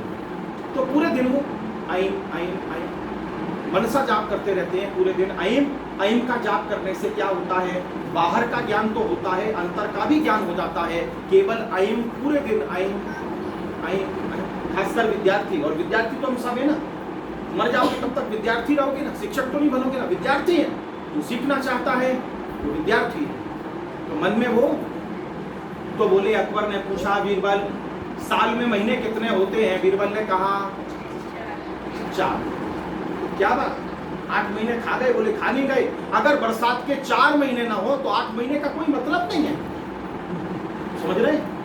तो इनका अर्थ ऐसे भी समझना चाहिए कि जो 4 महीने हैं, इनमें अगर नियम संयम, खान पान और धर्म अगर संभाल लिया तुमने 4 महीनों में, तो अगले 8 महीने देखना, जितना इन पिछले 8 महीने में तुम कमाए थे कल से लेके, और पिछले 8 महीने में उससे डबल ट्रिपल चौगुना तुम कमाओगे आगे के 8 महीने में, अगर तुमने नियम संयम पूर्वक 4 महीने अच्छी तरह से गुजारे। तो क्या करना बरसात में? कम खाना है और कम सोना। ये 2 चीजों पे कृष्ण ने बहुत जोर दिया है गीता में। अर्जुन से कहा है कि योगी का मतलब है जो कम खाता है। बहुत सी विशेषताएं हैं, लेकिन 2 विशेषताओं को उन्होंने अंडरलाइन किया। ऐसा नहीं है योगी किसी की बपोती हो, कोई भी बन सकता है। जो कम खाता है और जो कम सोता है, ये योगी के लक्षण। फिर तो योगी के बहुत से लक्षण बताए। समत्वम योग उच्यते, जो हर परिस्थिति में समान रहता है, समता वाला है, वो योगी होता है। लेकिन 2 लक्षण खास है। बोले थोड़ी थोड़ी देर में भूख लगी, थोड़ी थोड़ी देर में भूख लगी, वो योगी नहीं हो सकता। और जरा सी बात आई, हम थक गए, सोने जा रहे, बोले योगी नहीं हो सकता। जिसने अपनी नींद पे नियंत्रण किया है, जिसने अपनी भूख पे नियंत्रण किया है, और वो आराम से हो जाता है, उसमें कोई दिक्कत नहीं। तो आज पूरे दिन कौन सा मंत्र बोलना, किसी को याद नहीं होगा? राम रामेति रामेति राम रामेति रामेति रमे रामे मनोरमे सहस्रनाम तत्तुल्यं राम नाम वरानने। देखो आनंद आ रहा है ना? है? याद करा चलेगा? हाँ पानी कि समझो अभी सुन रहे हो ना, अभी घर बनाए, भले तुम लोग नहीं, अभी हमारे एक मित्र ने पूछा, गुरु जी बहुत कम लोग आने लगे। मैंने कहा आए तो वेलकम, और जाएं तो दो चार ही लोग बोले, नए लोगों को भी बताएं। ये हमने हिंदी और इंग्लिश का कॉम्बिनेशन किया, ये मिलीजुली सरकार, युति की सरकार। आए तो वेलकम और गए तो भीड़ कम। कम इंग्लिश में भी आता है और हिंदी में भी आता है कि नहीं? आता है कि नहीं? कम है ना, कम। ये जितनी भाषाएं, हमने भाषा पे बहुत स्टडी की है। जब हम जर्मनी में थे तो भाषाओं पे स्टडी करते थे, तो हमने ये पाया दुनिया की जितनी भाषाएं हैं वो एक दूसरे में मिलती जुलती है कि नहीं? तो क्या करना, आमटी है और खजूर हैं और केले हैं और राजगीरा की पूड़ियाँ हैं। राजगीरा होता ना, उसकी पूड़ियाँ हैं, और आलू हम लोग खाते नहीं हैं, तो कच्चे केले की मस्त सब्जी और राजगीरा के लड्डू भी हैं। इतनी चीजें हम ये कहते हैं आज पेट भर के खा लो खूब, और आज शाम को नहीं खाना। और खाना तो 2 केले ले लेना कि रात को 12 बजे तक खाते ही रहोगे। एक दिन एकादशी का पालन कर लेना। तमाम लोग ऐसे हैं जो केवल पानी पीते, और तमाम को ऐसे हैं बिना पानी के निर्जला एकादशी करते। हमने तो सुबह खाया था, वो कच्चे केले की क्या बनाई थी, पेटिस बनाई थी।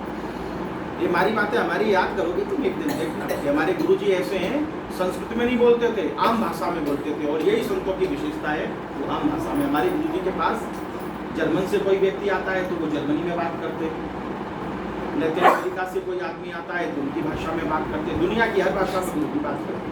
समझे ना? भाषा से क्या होता है, अपनापन महसूस होता है कि नहीं?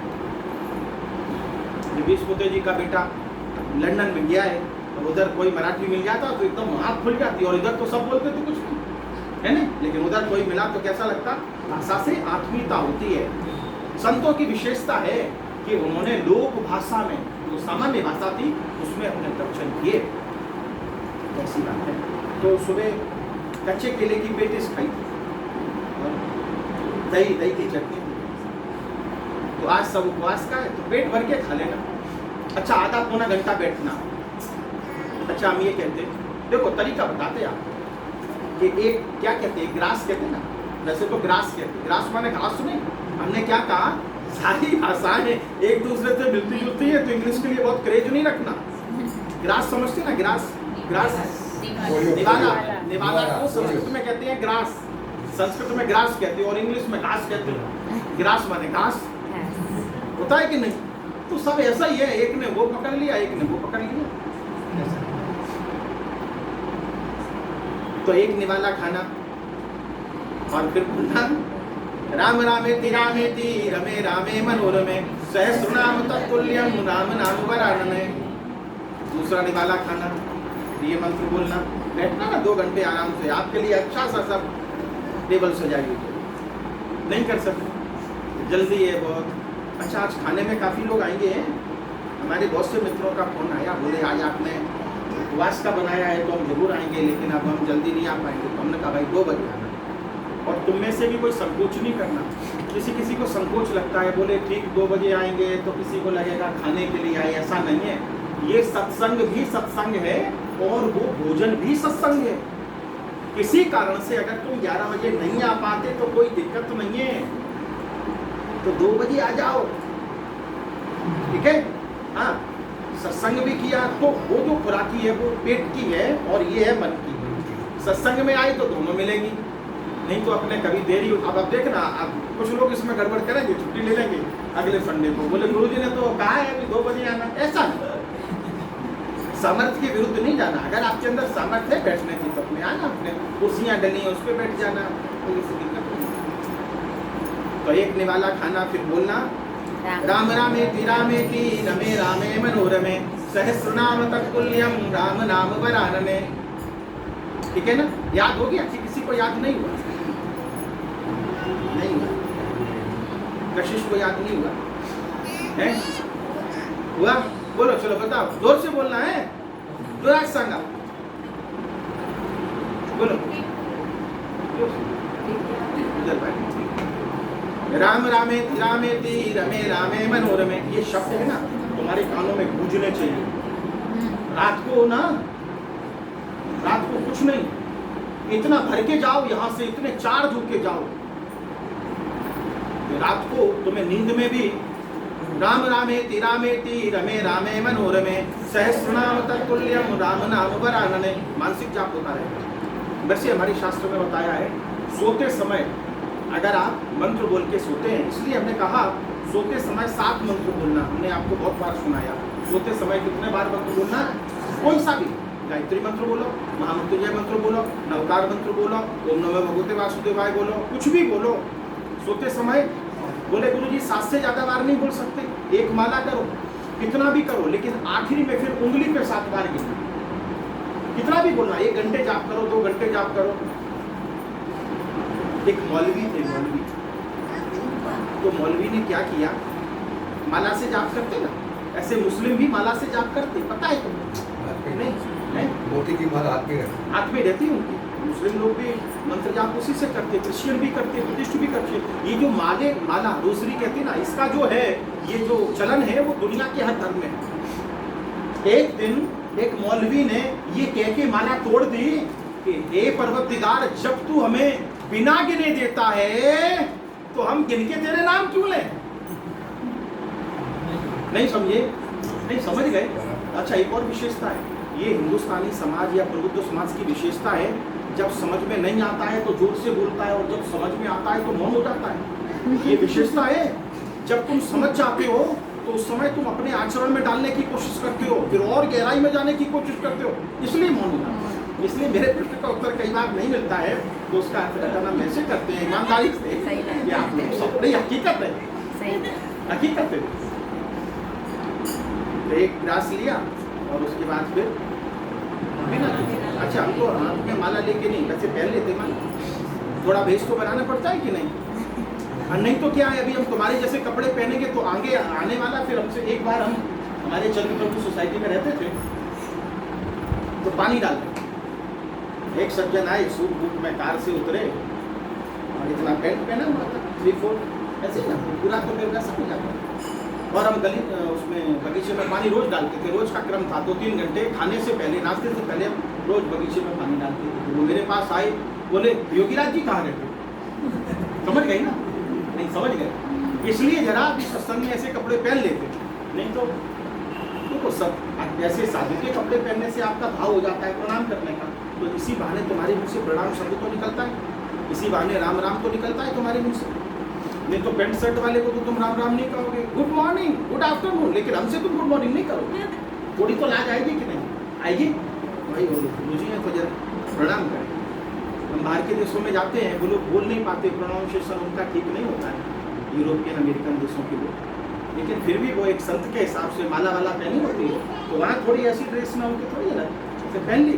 फिर ऐसी कोई टी शर्ट है, कलरफुल है, लाल पीली सफेद है, तो वो पहन लेते हो और उस पर फिर ऊपर से 2-3 माला डाल लेते हो। गौतम किधर है तुम्हारा? आया कि नहीं आया? किधर है, किधर? तो फिर वो देखते हैं, चंदन बंदन लगा लेते हैं, राम, क्या बोलते? राम। तो याद हो गया सबको? छोटी वाली को हुआ कि नहीं? वो कहती मम्मी याद करेंगे। राम रामेति रामेति रमे रामे मनोरमे, राम रामेति रामेति, राम रामेति रामेति, राम रामेति रामेति रमे रामे मनोरमे सहस्र नाम तत्तुल्यम राम नाम वरानने। आज के दिन एक मंत्र बोलने से 1,00,000 मंत्रोच्चार का लाभ मिलता है, मत जाने देना हाथ में से।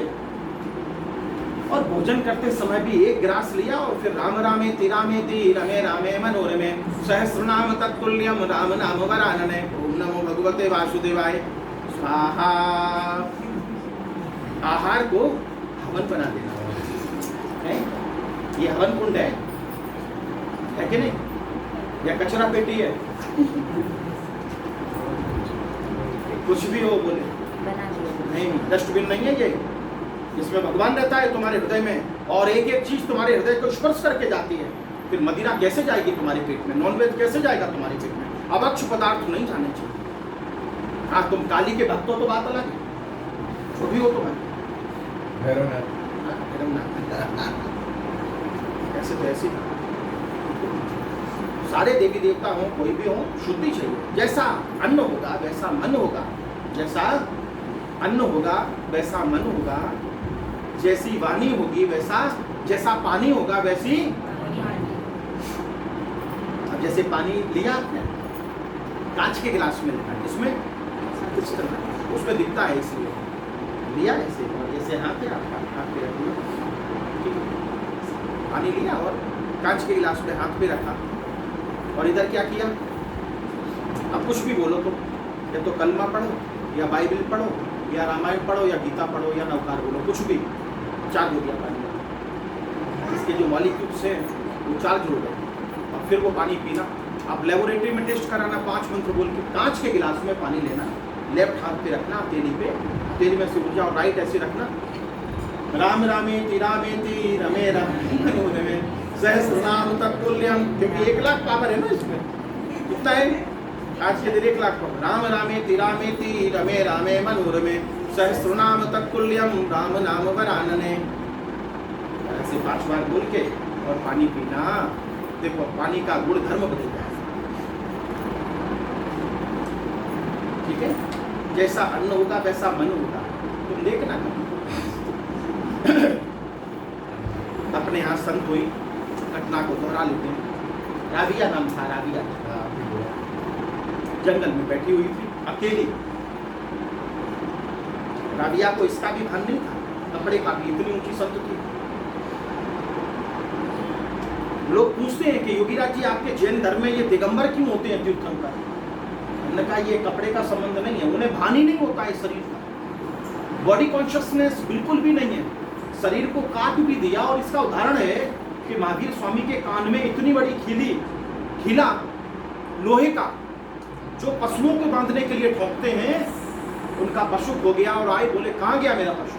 तो वो बोले नहीं, चूंकि वो ध्यान में मग्न थे, तो कान में ठोका इधर से और इधर निकला था, छू नहीं किया था। तो शरीर का अध्यास नहीं है, देहाध्यास नहीं है, बॉडी कॉन्शियसनेस नहीं है उनके। दशा ऐसी हो जाती। बैठी थी राबिया पेड़ के नीचे मस्त अपने, और शेर बाघ तेंदुए सब लोग वहाँ जमा थे, उसके आसपास सब बैठे हुए थे और सब कुछ हिला रहे थे। राम रामेति रामेति रमे रामे मनोरमे सहस्रनाम तत्तुल्यम राम नाम वरानने। और इतने में एक दूसरे मौलवी आए उधर। जैसे मौलवी नजदीक आए, सारे के सारे जानवर भागने लगे। मौलवी को बड़ा आश्चर्य, बोले ये क्यों? और वो भी बड़े पहुंचे हुए फकीर थे, ऐसे वैसे नहीं थे, वो बहुत बड़े फकीर थे। हर धर्म में फकीर होते, हर धर्म में। राबिया से पूछा, क्योंकि राबिया उनसे भी आगे थी, स्त्री पुरुष का संबंध नहीं है, लेकिन यहाँ तो राबिया उनसे भी श्रेष्ठ, इसलिए पुरुष होने के बावजूद भी राबिया के दर्शन के लिए गए। उनसे पूछा कि राबिया तुम बैठी थी मस्त, और सारे के सारे जंगल के राजा भी हैं, और आके और बैठे थे, कितने जानवर बैठे हुए थे, और हमारे तो दूर से ही वो एकदम भागने लगे। राबिया ने पहला प्रश्न पूछा, बोले आज आपने खाया क्या? तो बोले आज हमने मांस का भक्षण किया, मांस खाया। तो बोले उन्हें डर लगा हुआ है, कहीं तो हमें भी लगा। अहिंसक वृत्ति तुम्हारी पशु पक्षियों को भी जोड़ती है। कभी खुले में कार्यक्रम करना। यहाँ देव जी खेसी में एक बार हमारा कार्यक्रम हुआ, अभी तो जाते नहीं है कहीं कार्यक्रम, ये मुंबई में भी बहुत होता था। अभी रूम की बात अलग है, नहीं तो आपके घर पे बिल्ली वगैरह हो, और देखना जहाँ आप मेरी कुर्सी डालेंगे उसी के नीचे आके बैठ जाएगी, पूरा सत्संग सुनेगी। तो हमारा देवजी केसी में कार्यक्रम हुआ, गेट खुला हुआ था, शायद पता होगा, ये तो देवलाली की घटना है तो पता होगा लोगों को, नहीं तो बात तो मेरी वहाँ तक जाएगी। देवजी केसी में पता होगा 15 से 20 कुत्ते वो कब उसके नीचे आए, मेरे पाट के नीचे, क्योंकि उस पर कपड़ा बिछा हुआ था, चादर पूरा ढका हुआ था, पीछे से आते थे और बैठ जाते थे, आते थे और बैठ जाते थे। वृत्ति अगर तुम्हारी, विचार तुम्हारे अगर अहिंसक होंगे, किसी को मारना, किसी को नहीं। चाकू से कोई चीज जब हम सब्जी क्यों ना हो, लेकिन काटना नहीं, क्या करना, सुधारना, संवारना, कोई भी चीज। चाकू का इस्तेमाल तो करते हो कि नहीं करते? वैसे तो कुछ लोग ऐसे होते हैं जो चाकू का इस्तेमाल नहीं करते, फल को धो लिया, वो ऐसे नहीं करते, ऐसे ही करते, वो के साफ करते, समझ गए? है अपनी अपनी वृत्ति है, वो कहते हो क्यों कष्ट है, ऐसे अपने हाथ से ऐसे किया, दबाया और अपने खा लेते। एक बार हमें एक महाराज साहब मिले, साध्वी जी थे, 18 साल हो गए थे, 18 साल से उन्होंने अनाज नहीं खाया, लेकिन क्या खाया, केवल केला, 12 महीने केला, 12 महीने केला, केवल केला, क्योंकि उसमें काटना नहीं, कुछ नहीं करना, लिया और छिलका उतारा और खा लिया। 18 साल से केवल केला खाते। तो खाने का जीवन पे बड़ा प्रभाव पड़ता है कि नहीं? तो खाने की बहुत शुद्धता रखना। तो हम ये कहते हैं कि आज आराम से खाना खाना, कोई जल्दबाजी नहीं है, 1 घंटा खाना खाना ताकि ज़्यादा खा सके। और चाहिए तो 4 एक थैली में, मेरे पे बर्तन नहीं होते हमारे पास, एक थैली में बांध के रख लेना कि भाई 4 पूरी हमें दे दे, नहीं बांधना तो अच्छा है। पशु पक्षी खुश इसलिए हैं क्योंकि खाने के बाद वो खीसे में नहीं रखते, नहीं, और एक खाने में तुम्हारे बिस्किट, ब्रेड और दूसरे खाने में टैबलेट्स, दवाएं रखी, 2 खीसे होते ना।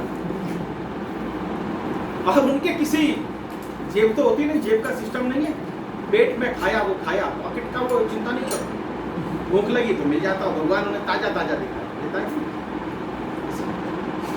तो आज यहाँ खाना खा लेना खूब पेट भर के, खूब आराम से खाना। हमारे यहाँ एकासना करते हैं, आइमिल करते हैं, 1 घंटा खाते हैं, रात को 10 मिनट में उठ जाते हैं। हमारे जैनों में जो आइमिल करते हैं, एकासना करते हैं, पूरे दिन में एक ही बार खाते हैं, 24 घंटे, 1 घंटा लगता है, बैठेंगे आराम से और धीरे धीरे धीरे धीरे खाएंगे।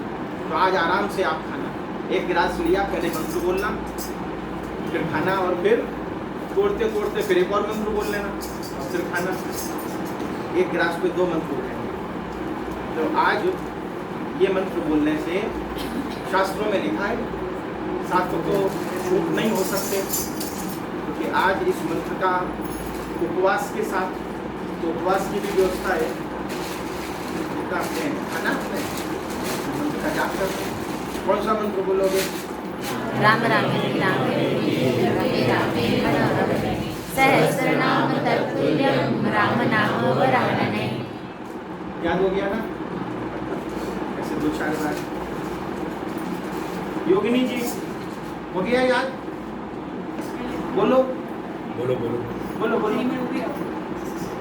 फिर ये भी बोलने वाली है, वो तो कपिलेशानंद जी के बाजू में बैठी है, देखना वो कमाल कर देंगे। बोलो चलो, बोलो बोलो बोलो। नहीं तो तुम बोल दोगे, फिर वो नहीं बोलेगी, तुम बोलोगी, दोनों मिलके बोलो। बोलो चलो, बोलो, आजा बोलो, चलो। राम रामेति रामेति रमे रामे मनोरमे। जोरात सांगा, बोलो।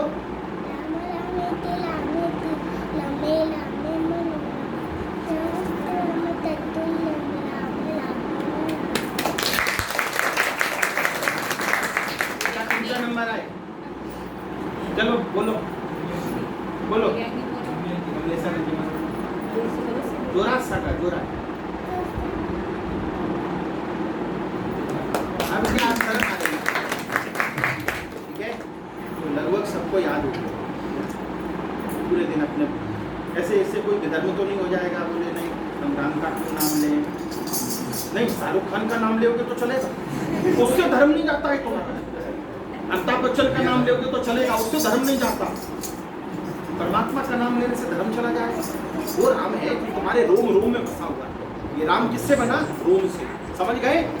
इसलिए जो सत्य है वो स्वीकार है, और सत्य स्वयं में धर्म है, उसे किसी धर्म के टाइटल की आवश्यकता नहीं, सत्य स्वयं धर्म है कि नहीं? सत्यवादी हरिश्चंद्र आता उनके साथ, कौन सा आता? सत्यवादी। तो कौन कराएगा जाप? चलो भाई, पराग तुम कराओगे? नहीं, तो बोलेंगे अब जरा जाते हैं थोड़ा बुढ़ापा है मेरा। कमलेशानंद जी याद आपको हो गया? इसमें से कोई तो बोलो, किसी को याद है? हाँ आ जाओ इधर आ जाओ, जो भी बोलेगा इधर आएगा। हाँ चलो आओ इधर आ जाओ, नहीं आड़ा है दम्मू आड़ा है दम्मू, इधर आ जाओ और इधर बैठ जाओ, इधर मुँह करो और जोर से बोलना है। और तुम तो ब्राह्मण की बेटी हो तो तुम्हें तो ऐसे बोलना चाहिए, जोर से बोलना है। और सब लोग साथ में बोलोगे, कैसे करोगे?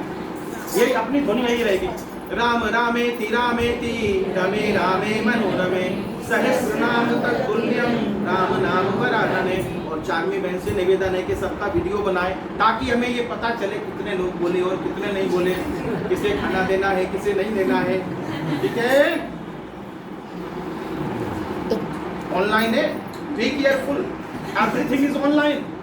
भगवान देख रहा है, लाइट जाए या ना जाए भगवान देख रहा है। एक भी जगह ऐसी नहीं है जहाँ परमात्मा ना हो, तो मैं भगवान देख रहा है। चलो भले सैनी एकादशी છે પણ राम रामे रामे रमे रामे मनोरमे सहस्रनाम तत्तुल्यम राम नाम वरानने। राम रामे रामे रमे रामे मनोरमे सहस्रनाम तत्तुल्यम राम नाम वरानने। राम रामे रामे रमे रामे मनोरमे सहस्रनाम तत्तुल्यम राम नाम वरानने। राम रामे रमे रामे मनोरमे सहस्रनाम तत्तुल्यम राम नाम वरानने। राम रामे रमे रामे मनोरमे सहस्रनाम तत्तुल्यम राम नाम वरानने।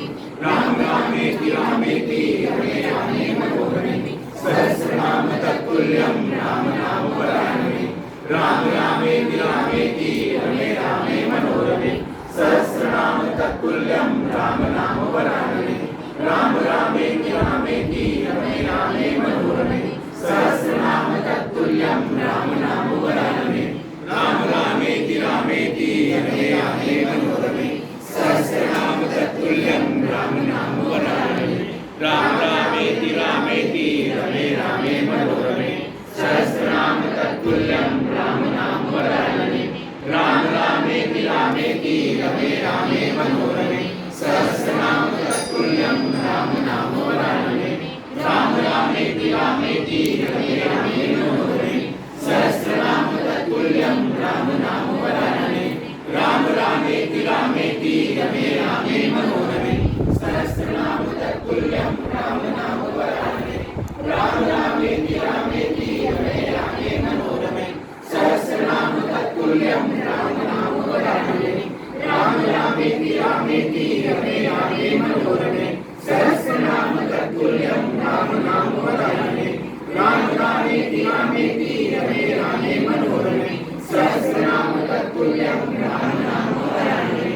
राम रामे रमे रामे मनोरमे सहस्रनाम तत्तुल्यम राम नाम वरानने। राम रामे रमे रामे मनोरमे सहस्रनाम तत्तुल्यम राम नाम वरानने। राम रामे रमे रामे मनोरमे सहस्रनाम तत्तुल्यम राम नाम वरानने। राम रामे रमे रामे मनोरमे सहस्रनाम तत्तुल्यम राम नाम वरानने। राम रामे रमे रामे मनोरमे सहस्रनाम तत्तुल्यम राम नाम वरानने। राम रामे रमे रामे मनोरमे सहस्रनाम तत्तुल्यम राम नाम वरानने। राम रामे रमे रामे मनोरमे सहस्रनाम तत्तुल्यम राम नाम वरानने। राम रामे रमे रामे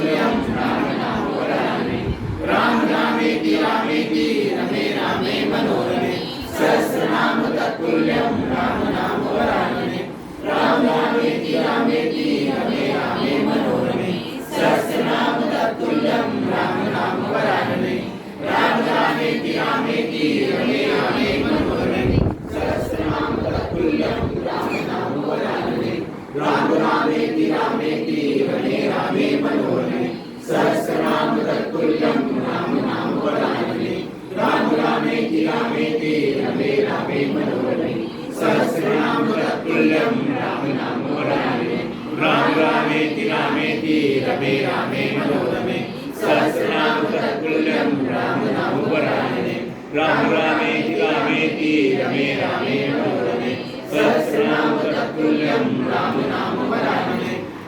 रामेति रामेति रमे रामे मनोरमे सहस्रनाम तत्तुल्यं राम नाम वरानने राम रामेति रामेति रमे रामे मनोरमे सहस्रनाम तत्तुल्यं राम नाम वरानने राम रामेति रामेति रमे रामे मनोरमे सहस्रनाम तत्तुल्यं राम नाम वरानने राम रामेति रामेति रमे रामे मनोरमे सहस्रनाम तत्तुल्यं राम नाम वरानने राम रामेति रामेति रमे रामे मनोरमे सहस्रनाम तत्तुल्यं राम नाम वरानने राम रामेति रामेति रमे रामे मनोरमे सहस्रनाम तत्तुल्यं राम नाम वरानने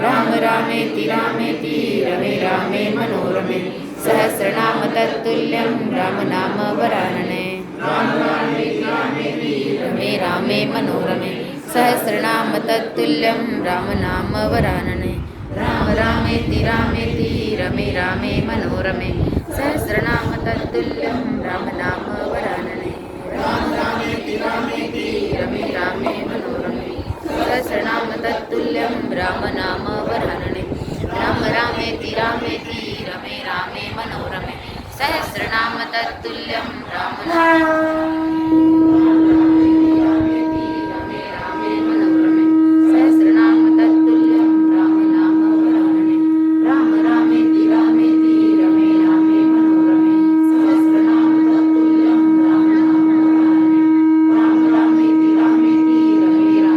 नाम राम नाम वरानने राम राम। ठीक है, अच्छा हो गया जाप अपने हैं, आनंद आ गया। इसलिए याद रखना गुरु जी का एक मंत्र कि जो जोड़ना है उसे छोड़ रहे हो और जिसे छोड़ना है उसे जोड़ रहे। ये आज जो तुमने किया है ये जोड़ने का काम किया है, जो ले जाओगे वो काम किया है तुमने। कम से कम आज कितने मंत्रों का जाप किया? तो करोड़ के ऊपर हो गया होगा, नहीं हुआ होगा? आराम से होगा। एक मंत्र 1 लाख के बराबर हुआ तो 100 तो बोले होंगे कि नहीं? आज आपने, और जितने लोग यहाँ बैठे, जितने भी बैठे हैं, आए वो आए, नहीं आए वो नहीं आए, बैठे घर में अपने। तो जितने लोग यहाँ बैठे हैं 1 करोड़ में उतने मल्टीप्लाई करो, उतने करोड़ पर धर्म ये कहता है, शास्त्र ये कहता है, वैदिक गणित ये कहता है कि 2 लोग मिलके 2 मंत्र बोलते हैं तो बोले कितने मंत्र बोले? बोले दोनों ने 4 मंत्र बोले। 20 लोगों ने 10 मंत्र बोले तो बोले दोनों ने कितने बोले? बोले 200 मंत्र बोले। समूह में जब कोई साधना की जाती है इसलिए हम तुमसे कहते हैं, हम कहते हैं कि संडे को सत्संग में आओ, क्योंकि संडे को सबसे ज्यादा पाप संडे के दिन करते हो और सबसे ज्यादा प्रभावशाली संडे का दिन होता है, क्योंकि सूर्य का दिन होता है कि नहीं?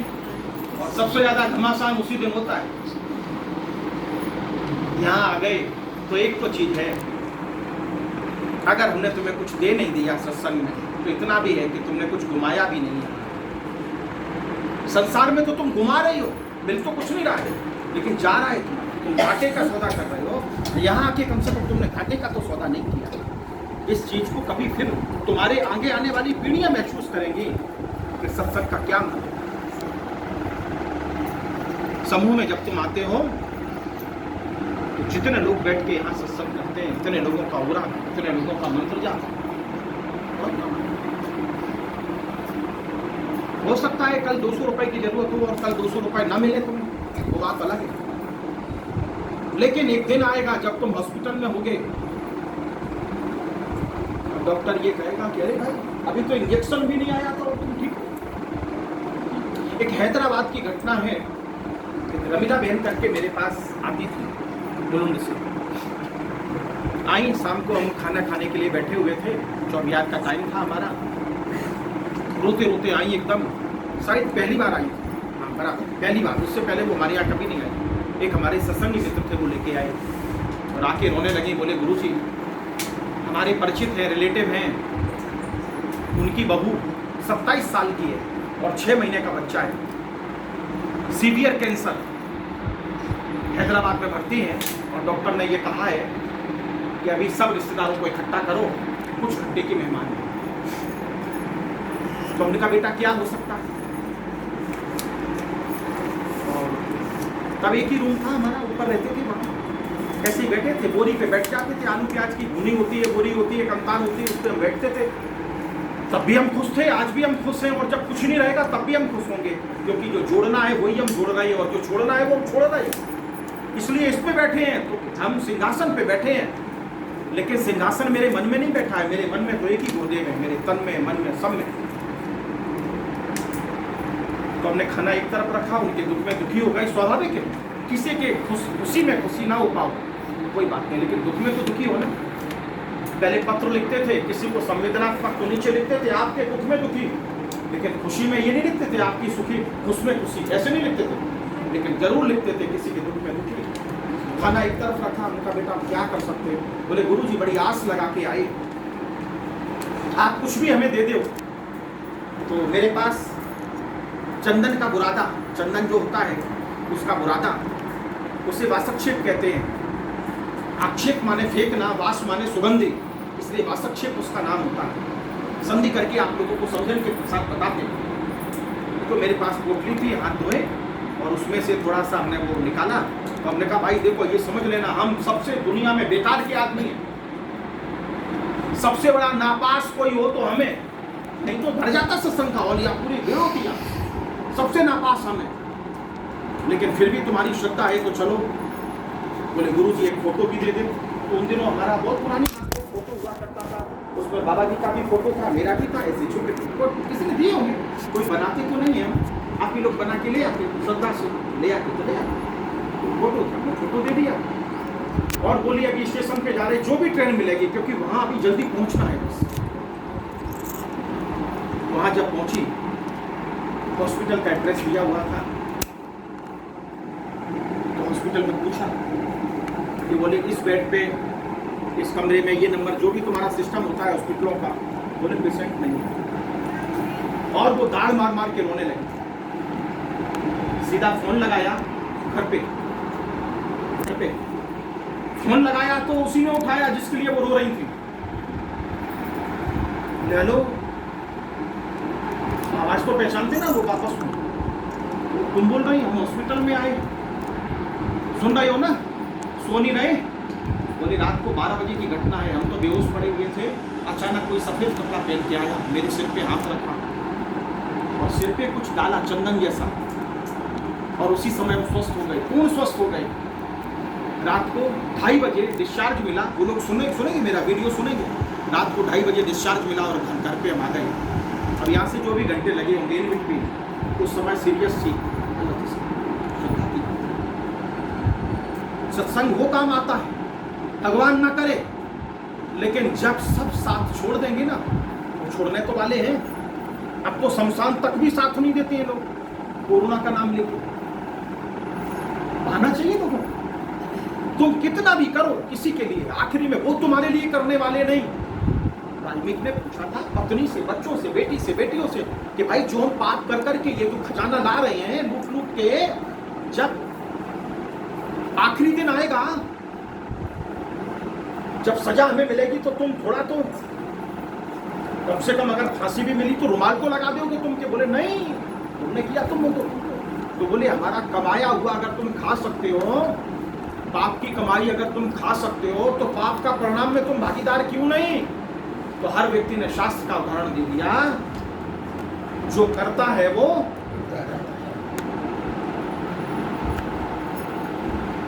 भगवान न करे कभी हॉस्पिटल जाना पड़े, लेकिन जब सब साथ तुम्हारा छोड़ जाएंगे, और वो छोड़ेंगे, साथ छोड़ेंगे, ये पक्का है।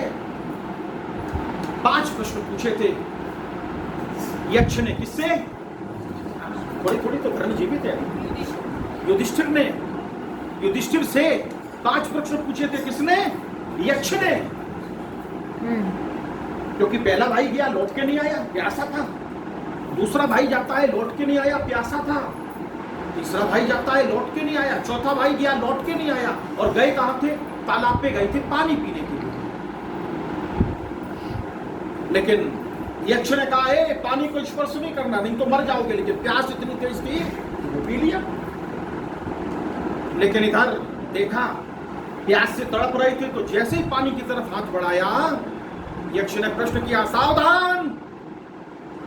अच्छा, तुम में से किसी की शादी हुई है? नहीं, किसी का पूछा तो सोच रहे हो। नहीं, पंडित बोलता है कन्या पधराओ सावधान। कन्या पधराओ सावधान, पर सावधान। लड़के नहीं दोगे ना तो बिफोर टाइम लड़के ले लेंगे। समझ रहे हैं ना? मराठी में क्या कहते? मुलगा मुलगी, लेकिन हिंदी में कहते लड़के। लड़के हैं, समझ गए?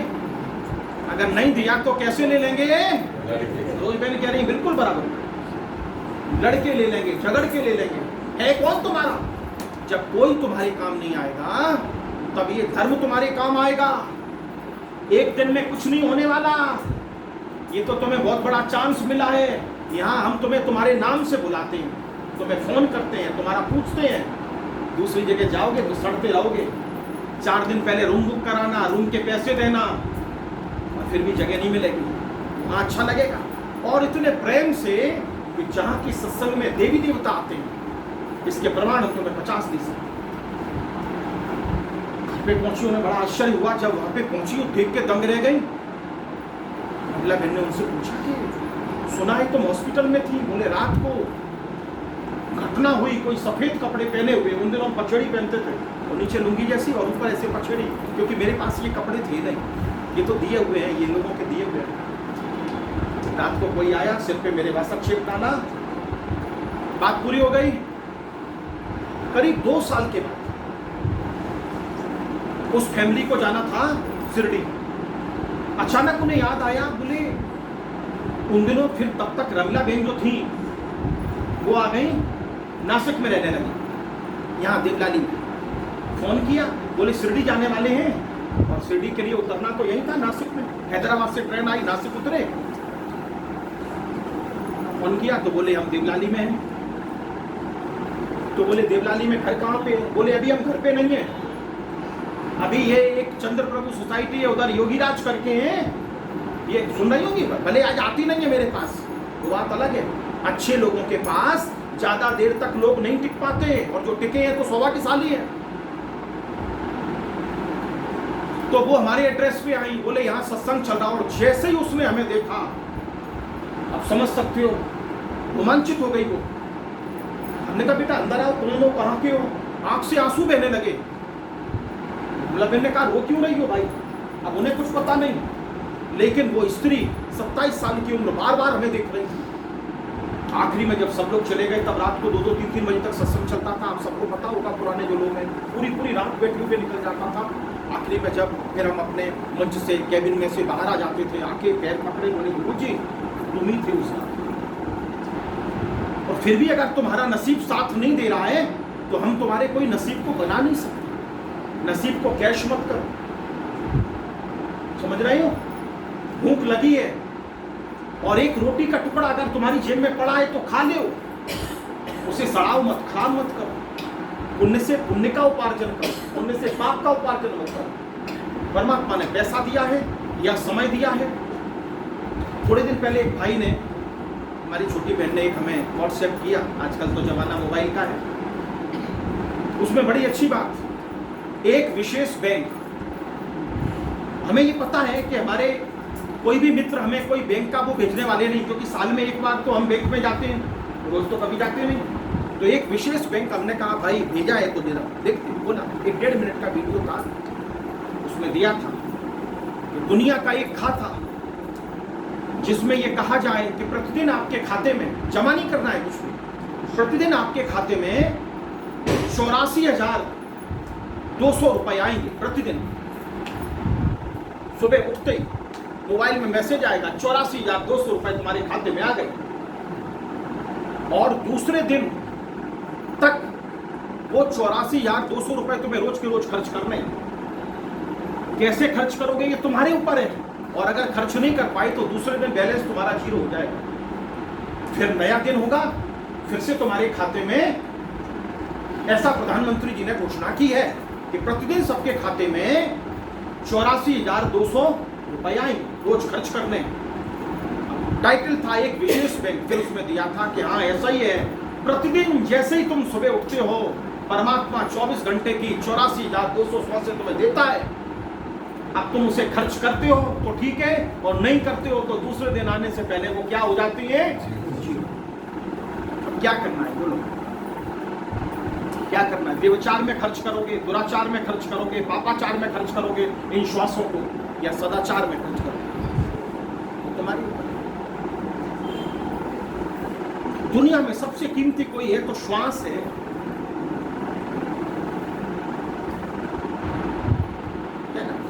आखिरी में गया है तो हाथ खाली गया था,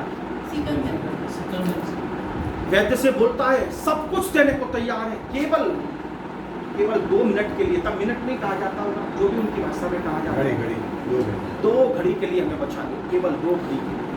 वैद्य ने कहा सब कुछ दे दे, लेकिन तुम नहीं बच सकते। वो कह रहा है लूटा हुआ जन्म जन्म का खजाना, जिसे 1000 पीढ़ियां तुम्हारी खाएंगी, सब कुछ देने को तैयार है। कोई तो ऐसी दवा होती जो 2 सेकंड बोले नहीं बैलेंस पूरा, तब जागे। क्या जाती हो? मत आओ मेरे पास, हमसे कोई जाति वैर हो, मत आओ मेरे पास, कहीं तो जाओ। हम कब कहते हैं? हम कोई रिकॉर्ड बनाने वाले नहीं कि मेरे पास इतने लोग आए, जहां जाना है। लेकिन संडे के दिन, ये सूर्य का दिन होता है या जो भी हो, नजदीक की कहीं जगह हो, इतना अगर अपनापन मिलता है, इतना अगर प्रेम मिलता है, इतनी प्रामाणिकता मिलती है, और इससे हमसे भी बेहतर लोग दुनिया में तमाम है। लेकिन घर पे बैठ के इस बैलेंस को जीरो उपयोग करो। ये जो श्वासें दी हैं, तो दुनिया में सबसे मूल्यवान जिसे तुम अनुभव कर सकते हो अगर कोई चीज हो तो ये श्वास है। कितना भी मल्टी मिलियन आदमी हो, कितना भी, लेकिन अगर श्वास चली गई उसकी, मर गया, तो कुछ काम कर वो व्यक्ति। अच्छा कल्पना करो थोड़ी देर के लिए तुम लोग बैठे हो, तुम सब जितने हो, पैंट शर्ट वाले, साड़ी वाले, पंजाबी वाले, ये सब, तुम मर गए समझो, सब कुछ है। अमेरिका में एक संस्था है, वो संस्था 24 घंटे के लिए हर किसी को गरीब होना बताती है, गरीब होना सिखाती है।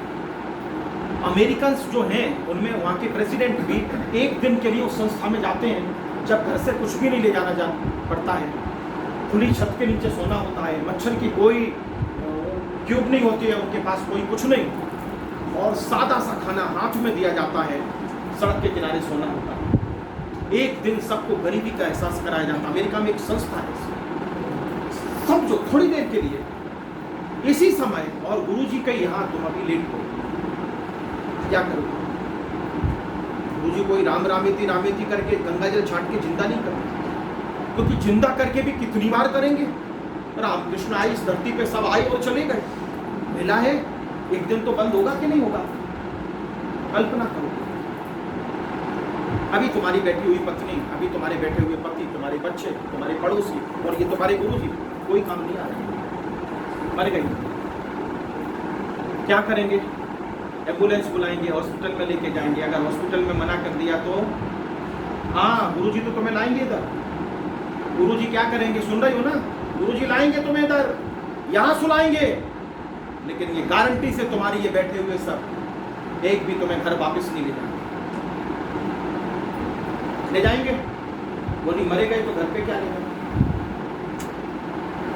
बड़े बड़े मंदिर बनाए ना तुमने, बड़ी बड़ी धर्मशालाएं बनाई हैं, बड़े बड़े आलीशान भवन बनाए हैं तुमने, लेकिन मरने के बाद जब 85 किलो में से 50 ग्राम रह जाओगे कि नहीं? शरीर को जलाया जाए 50 ग्राम रह जाएगा बाद में, फूल कहते हैं उसे, खून का हो या धूल का हो, लेकिन बड़े बड़े आलीशान जो करोड़ों रुपए देके भी तुमने जो मंदिर बनाए हैं, जो मस्जिदें बनाई हैं, जो चर्च गुरुद्वारे बनाए हैं, अगर घर के लोग तुम्हें नहीं रखेंगे और बाई देवे उस डिब्बे में से आवाज आए 50 ग्राम में से, उस फूल और धूल में से कि भाई हमने 2 करोड़ रुपए का डोनेशन दिया है, वो कहेगा हम पहचानते नहीं है तुम्हें, भाग, सब बेकार दिया तुम्हारा। लेकिन अगर तुम्हारी मौत सुधर गई तो जीवन सुधर गया, मौत सुधर गई अगर तुम्हारी तो जीवन सुधर गया। जीवन से जीवन नहीं सुधरने वाला, मौत सुधरी तो जीवन सुधरा तुम्हारा। और वो मौत कब सुधरेगी? जब संतों के सानिध्य में। इतने भी पैसे वाले हो, उससे कोई मौत सुधरने वाली नहीं तुम्हारी, भगवान ना करे। देखो former prime minister of Japan है, पीछे आके बिल्कुल गोलियां मार।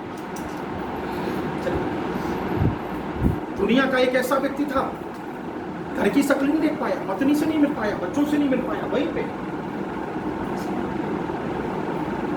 ये श्वास चल रही है ना, इसलिए अच्छे लग रहे हो, क्यूट, ब्यूटीफुल, हैंडसम, ये केवल ब्रीदिंग है। इसलिए कभी सोते हुए आदमी को देख, अच्छा तुम पति हो, पत्नी हो, पत्नी सो रही हो ना, जरा कैसे बैठ के देखना, कि भयंकर लगेगा। देखना आज रात को सोते समय, कितना भी रूपवान व्यक्ति क्यों ना हो, सोते समय भयंकर लगता है। लेकिन अभी भी श्वासें चल रही हैं, जब श्वास रुक जाती है ना, जिसे तुम बहुत प्यार करते हो ना, पति हो, बेटे हो, पत्नी, उस कमरे में अगर अकेला भेजा जाए रात को 12 बजे, तो वो जाना स्वीकार नहीं करेगा, कहेगा डर लग रहा। ये तो तुम्हारी कहानी है कि जब इसमें से आत्मा निकल जाती है तो तुम डरावने हो जाते हो। तो तुम लुहावने और सुहावने कब हो? जब तुम्हारे अंदर वो आत्मा है। लेकिन जीते जी उस आत्मा को अगर रियलाइज नहीं किया तुमने, तो फिर मरने के बाद तो वो निकल गई हाथ में से। जेब में जब तक है तब तक तुम्हारे, और जेब कट गई उसके बाद का वो 120 करोड़ रुपए हमने डोनेशन किया, किसका डोनेशन? खाता खाली। ये श्वास जिस दिन तुम्हारी निकल जाएगी, खाता खाली, फिर ये शरीर कुछ भी बोलने वाला नहीं। 4 कंधे पे उठा के बोलते रहो, राम नाम सत्य है, राम नाम सत्य है, कुछ होने वाला नहीं। ठीक है, इसलिए हम बार बार कहते हैं, हम जो यहाँ आए हैं 2000 किलोमीटर दूर से, 7 समुद्र पार से, वो तुम लोगों के लिए इसके लिए आए हैं ताकि शुद्ध धर्म, संप्रदाय नहीं, शुद्ध धर्म, आत्मा का धर्म तुम, मेरे शब्द किसी को अगर लग गए, हो गया कल्याण। अच्छी बात, बाबा जी का ये तो घर है, दरबार है, कुछ भी करो। ठीक है, तो आज कौन सा मंत्र बोलना है? राम रामेति रामेति रमे रामे मनोरमे सहस्रनाम तत्तुल्यं राम नाम वरानने। ठीक है,